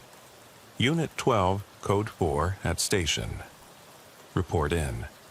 I replied, voice flat, copy. En route. The polished streets reflected the early sun like a promise too old to trust. When I reached the station, officers milled about, grabbing coffee and morning papers. I walked past them, heading for my locker. My jacket felt heavier, loaded with sticky notes and guilt. I opened the glove box, extracted the cap with its red thread, and dropped it into my locker. I closed the door on it, out of sight but not out of mind. I changed into civilian clothes, uniform hanging limp on a hook. I paused before leaving the locker room, looking at the badge on its holder. It was just metal, stamped with authority and promise. I pressed my palm to it, feeling its cold solidity. Then I let go. Outside, my relief lit a cigarette and offered me one. I declined. I sat on the curb by the station steps, watching the sky shift from bruised to burnished gold. I heard the distant bark of a dog, a car door closing, someone's radio chatter. Morning was the safest hour, when routines reasserted themselves and shadows retreated. But I knew they would return. The night's ripples would spread, drawing me back through maple streets, down hollow halls, into the spaces where questions outnumber answers. And when I strapped the badge on again, I would carry those notes in my pocket, each one a quiet echo of a night I couldn't unhear, a story without an ending. I stood, crushed the cigarette under my boot, and walked inside. The day shift would have its own rhythms, its own small certainties. Mine belonged to the darkness, where nothing was routine and everything spoke in whispers. I hung my civilian coat, ran a hand through my hair, and whispered into the morning, "I'll see you at midnight." I eased away from the station, the morning's false calm dissolving behind me as the day shift took over. The streets were waking, a lone jogger rounding a corner, the distant rumble of a delivery truck, but my mind stayed tethered to the dark. I drove toward the industrial sector where the warehouses fell silent like tombs in daylight, but concealed something more alive at night. The sun's pale light felt intrusive, as if it would expose what I still carried inside. I turned onto Commerce Road, where steel-sided buildings loomed. My headlights caught the shuttered bays. I remembered last night's emptiness there, the hollow echo of my own boots. Now, in the wash of morning, the concrete looked unremarkable. I pulled up next to Bay 12 and cut the engine, the world pressed in too brightly. I sat for a moment, hands resting on the wheel, breathing through the phantom hum in my chest. This was my 7th night on the story's trail, the 7th go, as if each return stitched another layer onto the same fabric of unease. I reached into my jacket pocket for the folded notes, the census of wrongness that had followed me from house to house, apartment to diner, center to warehouse. I smoothed them between thumb and forefinger, dates, times, places. Each entry a silent witness, a trap I had fallen into. I knew I needed to collect the next piece, but what? No routine call beckoned me now, only the promise that the ordinary was a lie. I switched on the CB, listening for static. A faint click, then dead air. I cursed under my breath and stepped out of the cruiser, flashlight in hand. The beam skated over the bay doors, thick metal, bolted shut. I circled to the rear entrance, a man door I'd ignored in previous checks. A single screwdriver lay on the concrete, its tip bent. I recognized the curve of its blade, the kind you'd use to pry open a lock quietly. I pocketed the tool and tested the doorknob. Locked. I pressed my ear to the metal. No hum of machinery inside, only the sound of my own breath tickling the steel. I hit the door with the heel of my hand. It gave. I slipped inside. The warehouse's interior swallowed me in shadow. High shelves rose into darkness, crates and pallets stacked like monuments to industry. My flashlight beam caught motes drifting in the air, disturbed by my presence. I moved forward, boots barely making a sound. Every step felt like a surrender to the unknown. I passed rows of crates marked fragile and handle with care. Some labels bore hand-scrawled numbers matching dates on my notes. I paused at a crate stamped June 16th, 4:02, the same time the cooler door at the diner had been ajar. The crate's lid was slightly askew. I knelt and pried it open with the screwdriver. Inside lay the broken lamp bulb from the diner, glass splinters cushioned in foam. My pulse spiked. Someone had collected these items, curated them here. The crate beside it, stamped June 15th, 217, held the baseball cap I'd found in the alley. Only now the red thread had unraveled into a single loose strand. I backed away, heart hammering. The warehouse was a museum of my own fear, each exhibit a clue that I was both investigator and prey. I turned to leave and froze. Footsteps scuffing behind me, slow, deliberate. I spun, flashlight beam swinging.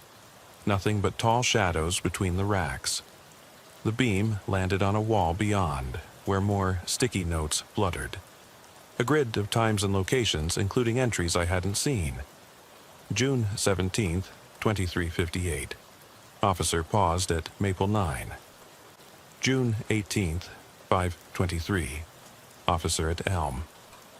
June 19th at 7:18 a.m. Officer at Center. June 20th at 9:32 a.m. Officer coming here. My name wasn't written, but the target was clear. The footsteps echoed again, closer, then faded. I swallowed, stepping toward the exit, but the warehouse's interior stretched, rows of crates multiplying, aisles lengthening unnaturally.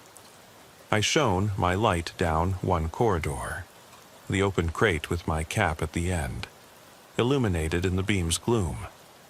I walked toward it, each footstep swallowed by the space. When I reached the crate, the cap lay on a pedestal of foam, the bill facing upward as if beckoning me. I knelt and lifted it. Inside the sweatband was another note, folded thin, "Found you." Kale 9:45 நிமிடம், no signature, no name. Just the quiet satisfaction that someone had beaten me here, had known exactly where to place the next clue. I rose, flashlight beam searching for an exit. The door behind me had vanished, replaced by a stack of crates towering overhead. Panic licked at my throat as I spun, seeking any sign of egress. The ramp leading out was gone, the forklift parked at the entrance as though guarding the way out. Shadows pooled at the far side of the room. I took a step, and the beam caught a figure slipping between the crates. Tall, lanky, moving with the silence of smoke. I swallowed and whispered into the emptiness, "Show yourself." No reply. My hand hovered near my holster. The warehouse wasn't a story anymore. It was a trap, and I was the one hunted. I realized then what I'd become. A character in someone else's narrative, my routine twisted into a performance for an unseen audience. I clutched the cap, feeling its weight like a countdown. below each folded note, a new time waited. I understood what came next, the final act, where silence would end and confrontation begin. I sat in the darkness of the warehouse, the weight of the cap heavy in my hand, and forced myself to breathe slowly. The air smelled of rust and dust, thick enough to taste. The flashlight's beam quivered as I moved it across the crates, looking for anything that hinted at an exit. My boots scraped the concrete floor, each sound magnified by the cavernous space. Somewhere behind me, a shelf rattled, sending a shard of steel clattering to the ground like an unspoken alarm. I flipped the cap over, tracing the red thread with my fingertip. It felt damp, sticky, an echo of every note I'd found so far. I realized then that whoever had set this trap understood me. They knew every place I would go, every step I would take. My routine, my cadence, everything had been cataloged and turned against me. I wondered if they watched from the shadows even now, studying my reactions, waiting to see how far I'd break. I rose to my feet, brushing dust from my knees. The beam of light carved out a narrow path ahead, crates forming walls on either side. I followed the beam, stepping carefully as I navigated the maze. Dates and scrawled times still adorned the crate labels. June 21st, 9:45, June 22nd, 11:30, and so on. Entries for moments that hadn't yet occurred, precursors written in anticipation of my arrival. Fear twisted in my gut at the realization that I was walking into someone's calendar, their plan unfolding like a schedule I could not change. I forced myself onward, distilling my racing thoughts into a single imperative: find a way out. I hugged the crate's edges, following the grid of aisles as if reading a map I did not understand. My breath fogged in the beam's haze. My pulse thrummed behind my ear, louder now than the distant city hum I could barely hear through the thick walls. Then, just when the aisles seemed endless, I spotted a gap where crates had been pushed aside, revealing a low doorway. I lowered myself through it, grit scratching at my palms. On the other side, the light shifted, more fluorescent glow, buzzing softly like a stationary generator. I had stumbled upon a corridor leading back toward the warehouse's center. My relief was brief. The corridor's walls were plastered with photographs I recognized. Snapshots of me as I'd driven through Ridgewood streets, leaning from my cruiser window at Maple 14. Flashlight pointed into the diner's cooler, crouched beside the rocking chair in apartment 3B. Each photo was annotated in the same hurried script. June 23rd, 1300. Officer Kane. Someone had documented my every move, captured my life in still frames. I swallowed hard, mouth dry. I pressed a finger against one photo's date. Today's date, June 24th at 1300 hours, story's end. I swallowed again, sobering at the thought that this corridor had been prepared for me, a gallery of my own unraveling. The overhead fluorescence flickered, and I realized I'd been standing beneath one exactly where Warren's commendation plaque should have been. Bright, polished, and ultimately meaningless. The lights buzzed to a harsher glow, illuminating the corridor's far end, where the loading bay doors now gaped open, sunlight flooding through the gap in a triangle of white. I stumbled toward it, boots pounding, heart pricking on each bump in the concrete. I reached the doors and kicked through, the bright glare forcing my eyes shut. When I opened them, I found the bright lot of the industrial park, empty save for a single forklift parked at odd angles under the afternoon sun. My cruiser wasn't there. My radio on the dashboard had gone silent the moment I'd driven inside last night. Now, only a faint crackle escaped when I hit the mic. I stepped into the sun, shielding my eyes, and scanned the lot. No cruiser, no cap. No sign of the path back to the station where I'd parked before going in. My throat tightened as I realized the doors had closed behind me with a soft thud I'd overlooked. I turned back, where the warehouse doors had been. Only a solid wall of corrugated metal reflected the glaring sky. I exhaled a shaky breath. My pulse thundered in my temples. The world felt too bright, too exposed. I fought the urge to collapse onto the pavement, but the routine demanded action. Find another path, another exit. I ran my hand along the fence at the lot's edge, seeking a gap or a weakness. I found a section where the mesh bent away from the post. I squeezed through, scraping my shoulder on the wire, and dropped to the other side. The ground was gravelly, heat rising in waves from the sun-baked pavement. I turned and looked back. The warehouse stood silent and impenetrable behind me, its doors closed like eyes. The industrial park's east edge led to a service road curving toward Ridgewood's perimeter. I jogged toward it, lungs burning, boots rattling over stones. My mind reeled with fragmented images, the notes, the photographs, the cap, the mirror maze. I wrestled down panic, focusing on each footfall. At the service road, I paused to catch my breath. In the midday haze, I could see a distant figure pointing at me from the lot's edge. A man in a dark jacket, hand raised like a signal. I froze, heart stuttering. The figure was too far, featureless, perched like a sentinel. I stared until he lowered his arm and disappeared behind a stack of shipping containers. I fought the urge to run faster. A part of me screamed danger. Another whispered false alarm.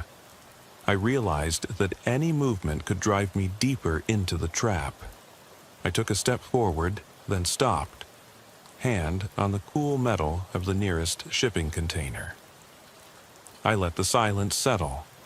Wind in the weeds, distant hum of traffic, nothing else. I raised the cap in my hand, the sun striking the red thread until it glowed like a heartbeat. I spoke aloud to the empty air. You set this for me. You watched me. You thought you had me. My voice sounded small, swallowed by the midday expanse. I lowered my arm, tucked the cap into my jacket pocket, and started walking toward the horizon line where the park met Ridgewood's boundary. No fear rose in me now, only a quiet resolution. I'd been documented, manipulated, hunted through every routine I followed. But the story was not finished. The cap's weight, the notes, the photographs. They were proof that someone wanted a confession, a breakdown, a final scene. They wanted a performance. I took a deep breath, sun at my back, and walked onto the service road, each step deliberate. The recording devices, the maze, the false exits. They couldn't trap me if I didn't play along. I would carry this narrative back into the light, expose it for what it was. The warehouse had been a stage, and I had walked through every scene. Now I'd write the ending.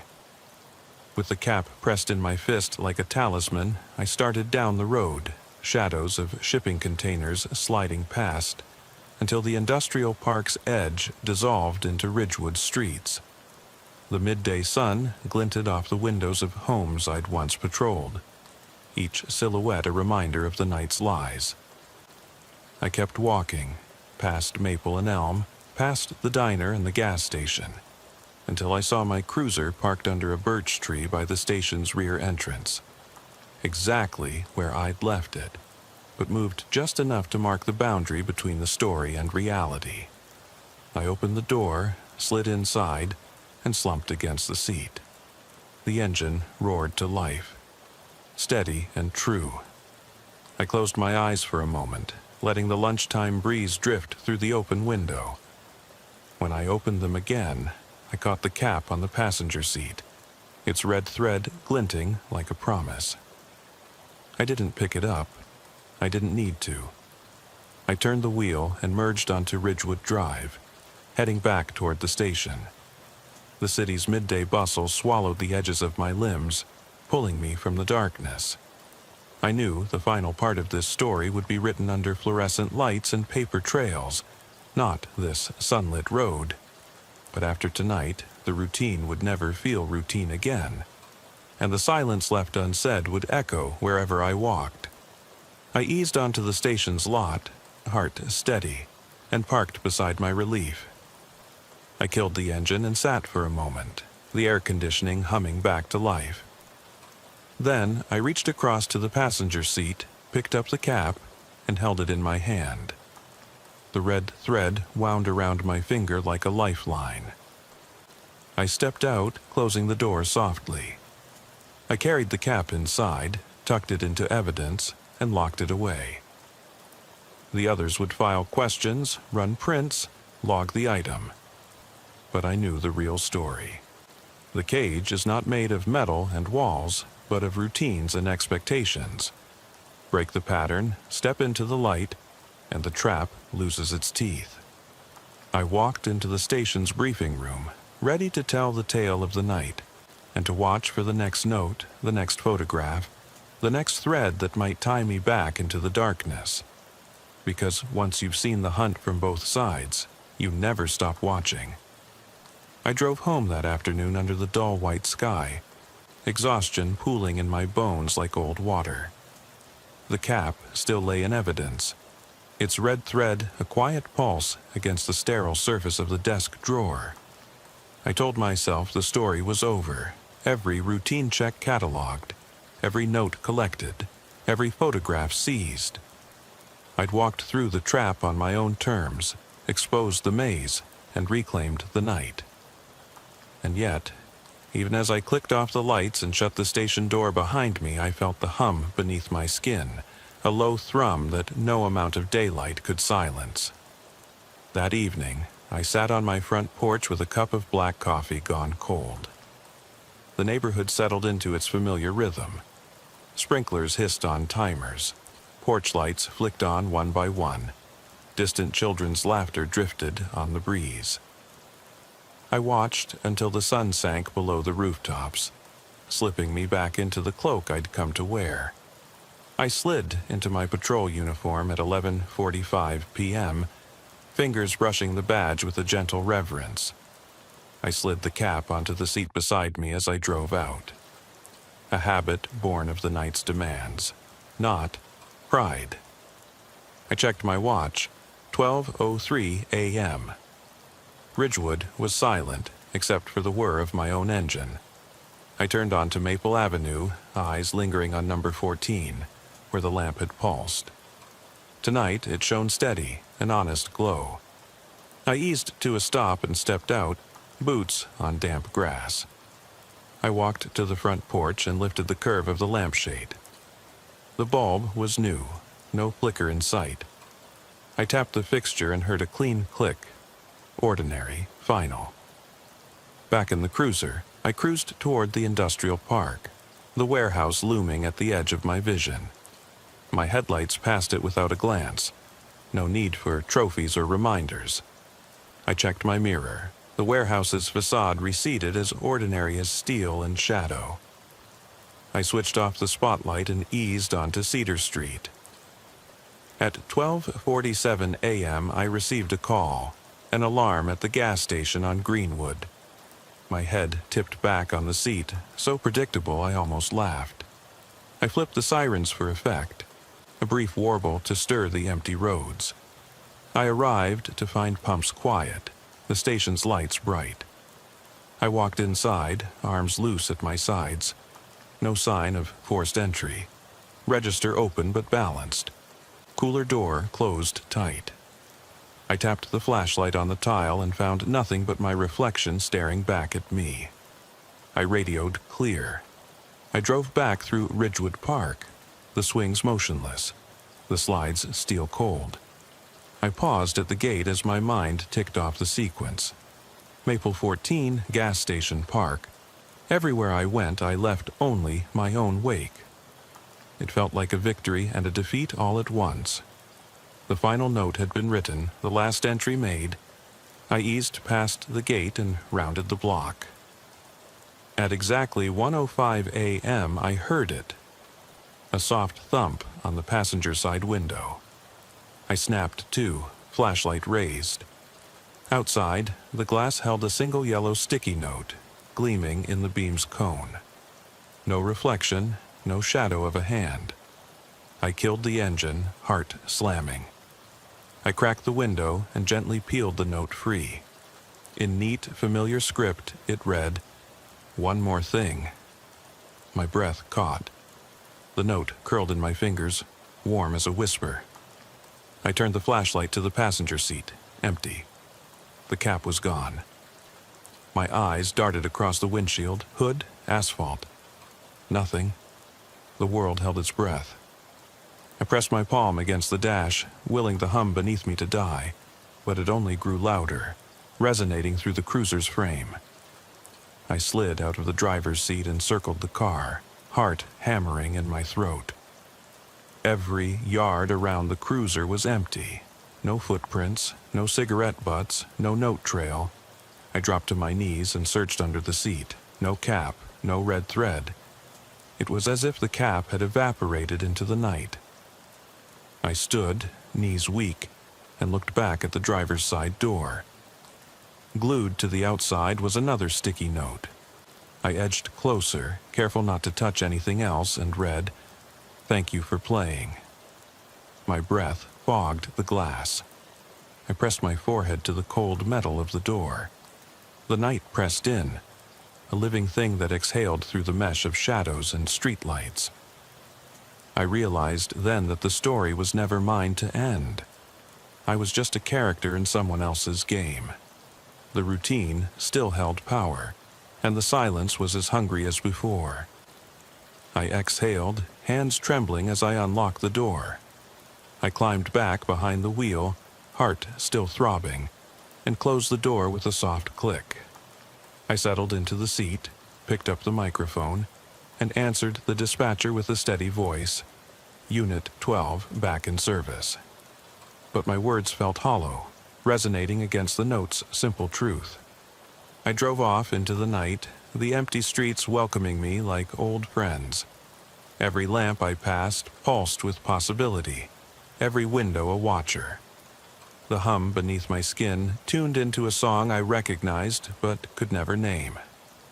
And as I rounded the corner onto Ridgewood Drive, I caught in my peripheral a flicker of red thread snaking along the pavement, just a flash before it disappeared around the next bend. I didn't stop to pick it up. Instead, I kept driving, spirit tethered to the road, mind caught between what I knew and what I feared. The night had one last secret, and it would not be mine until I was ready to stop believing that routine could ever be routine again. Silence ended here, in the steady thrum of tires on asphalt and the echo of words left unsaid. The cruiser's headlights swept the curb as I passed, and there, at the edge of streetlight glow, lay a single yellow sticky note, face up on the wet pavement. I didn't read it. I just drove on. I drove on past the note as the streetlight blinked once behind me. Slow, deliberate, like an eyelid on the verge of closing. My hands gripped the wheel tight enough to whiten my knuckles. The cruiser's engine thrummed beneath me, a tether to reality as the road stretched into shadowed promise. I passed the corner where the diner sat, its neon sign cold, the parking lot empty. I thought of the shards of that broken lamp in the warehouse crate, glass still tucked under, someone's careful care. A mile further, the apartment complex loomed silent under midnight's glow. I recalled the sticky notes lining its walls, the chair that rocked itself, the timeline of fear etched in yellow squares. But the note on my window hadn't been cataloged. It was unexpected, the final punctuation. "Thank you for playing." Whoever set this had watched me unravel my own routine, step by step, note by note, image by image. They'd choreographed fear from the mundane. A flickering lamp, an abandoned car, a wink of movement in an empty room. Now, I turned onto Ridgewood Drive, the avenue of so many calls, so many all clears. The pavement shone wet from an early sprinkle, reflecting the glow of lamps like fallen stars. I slowed to 20 miles an hour, letting every light's halo wash over me, listening for a hint of rustle or cry or something left unsaid. At the crest of the hill, the park rose on my left, swings still, slides still, every chain and rail waiting. I pulled to the curb and cut the engine.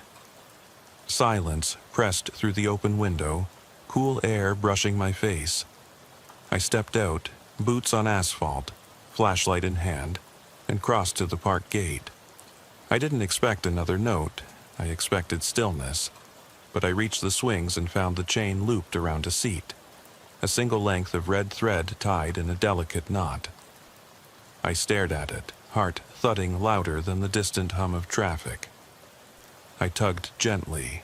The thread unfurled, trailing across the ground, leading toward the dark walkway. I followed it, barefoot now, boots left at the gate. My fingertips brushed the crimson line, feeling its weight like a heartbeat on the pavement.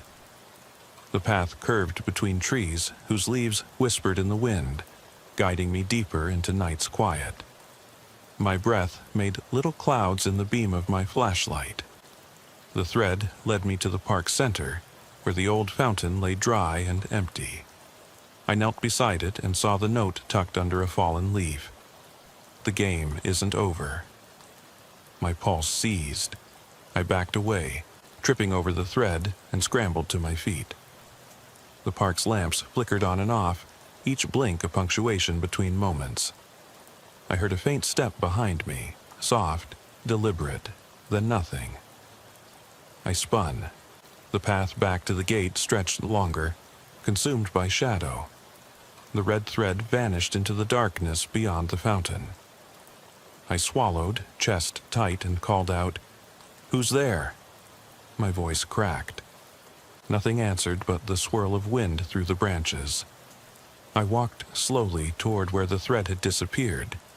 Each step a question I wasn't certain I wanted answered. The flashlight beam trembled, catching nothing but empty benches and the stones of the dry fountain. At the far edge of the circle, I spotted movement. A figure standing under a lamp that refused to stay lit. It wore a dark jacket, face unseen, hands shoved in pockets, watching me. My hand slipped to my holster. "Show yourself," I called. The figure didn't move. I took another step and the lamp blinked fully off. When it blinked back on, the figure was gone. I spun again. The red thread lay coiled at my feet. I stared until the thread's color drained from the night, fading into strands of gray plastic and dew. I knelt and gathered it, winding it around my fingers like a noose. I stood, thread taut between my hands, and felt the weight of every call I'd answered, every emptiness I'd cataloged, every silence I'd broken. I looked up at the sky where clouds drifted past a moon that watched without blinking. The park felt hollow now, a stage set for one last scene. I pocketed the thread and walked back to the cruiser, each footstep echoing in the hush. As I climbed in and closed the door, I realized the final moment had arrived. Not a confrontation, not an answer, but the knowledge that the routine would never free me. The whisper of the note remained in my ear. The game isn't over. I started the engine, headlights scanning the path out. The park gate stood ahead, its metal bars dark and silent. I drove through, the thread's promise pulsing in my chest like a secret heartbeat. I didn't look back. I drove straight to the station, parked under the fluorescent glare, and sat in the driver's seat. The engine idled, the world outside pinned in the glass. I closed my eyes, letting the hum roll over me one last time. Then I opened them. On the passenger seat lay the red thread, unwound into a single loop, its ends knotted tight, no sticky note, no signature. Just the thread, coiled like a question mark. I reached out and let it slip through my fingers, dropping onto the seat. It lay there, silent and waiting. The station lights hummed above, and I knew that the night's story would live on, beneath each flickering lamp, beside each empty door, in the spaces left unsaid. I exhaled, turned off the engine, and stepped out. The station doors closed behind me with a soft click. In the corridor's hush, I could almost hear the echo of footsteps, mine or someone else's. I couldn't tell. And somewhere, beyond the metal gates of Ridgewood Park, the red thread waited for the next player to come looking. I eased out of the station under the weight of quiet that never truly lifts. The night felt thinner now, as if everything had been aired out and left to cool. I slid into the driver's seat, hands loose on the wheel, and flicked the headlights on. Ridgewood streets lay before me like an unanswered question, every house dark, every shadow waiting to be filled. I turned onto Elm Street, recalling that first ripple of doubt when I found the half-open shop. Now, the sidewalks lay empty, trash cans upright, yards neatly trimmed as though the night had never disturbed them. My boots still itched for the pavement. My mind scanned for wrongness even when none presented itself. I reminded myself, routine is the safest anchor I have. At the corner of Elm and Maple, I paused at the flickering lamp that had first called me here. It now shone steady, unwavering in the face of wind or wear. I killed the engine and climbed out, the cruiser's glow fading behind me. The lamp's bulb glared with honest light, and I ran a hand along its casing, cold metal against warmer skin. I checked my watch, 12:17 a.m., the hour when everything had begun to shift. I sighed and leaned back against the cruiser. In my pocket lay the last piece of red thread, looped neatly around my finger. I tugged on it, no resistance. It felt as fragile as hope. I closed my eyes and pictured the warehouse crates, the sticky note corridors, the mirror walls that stretched until I no longer recognized the path. I pictured the cap lying in evidence, the crate's lid finally closed, the call log stamped routine. I opened my eyes. The street was still. A single car passed, headlights catching my reflection in the lamp's pole. For a moment, I felt that hum return, soft, insistent, like a heartbeat beneath my own. I scanned the darkness beyond the edge of the yard. No one there. But I remembered every step I'd taken, every call I'd made, and the game that had followed me step for step. I slid back into the driver's seat, engine rumbling to life. Tonight, I drove through Ridgewood one last time, through haunted intersections and gardens of silence. I stopped at the diner, gas station, park, and apartments, touching each threshold with a fingertip. All clear, I whispered into the night at each place, but the words felt empty echoes. Finally, I returned to the station. I parked under the pale porch light, its glow a beacon of something resembling safety. I shut off the engine, and the world contracted to the hush inside the cruiser. I reached across and gently laid the thread atop the dash. It curled into a circle, an unbroken loop that held everything I'd lost and found. I exhaled slowly, listening to the station's distant hum through the glass. I unbuckled the seatbelt, stepped into the corridor, and hung my uniform in the locker, fresh for tomorrow's shift.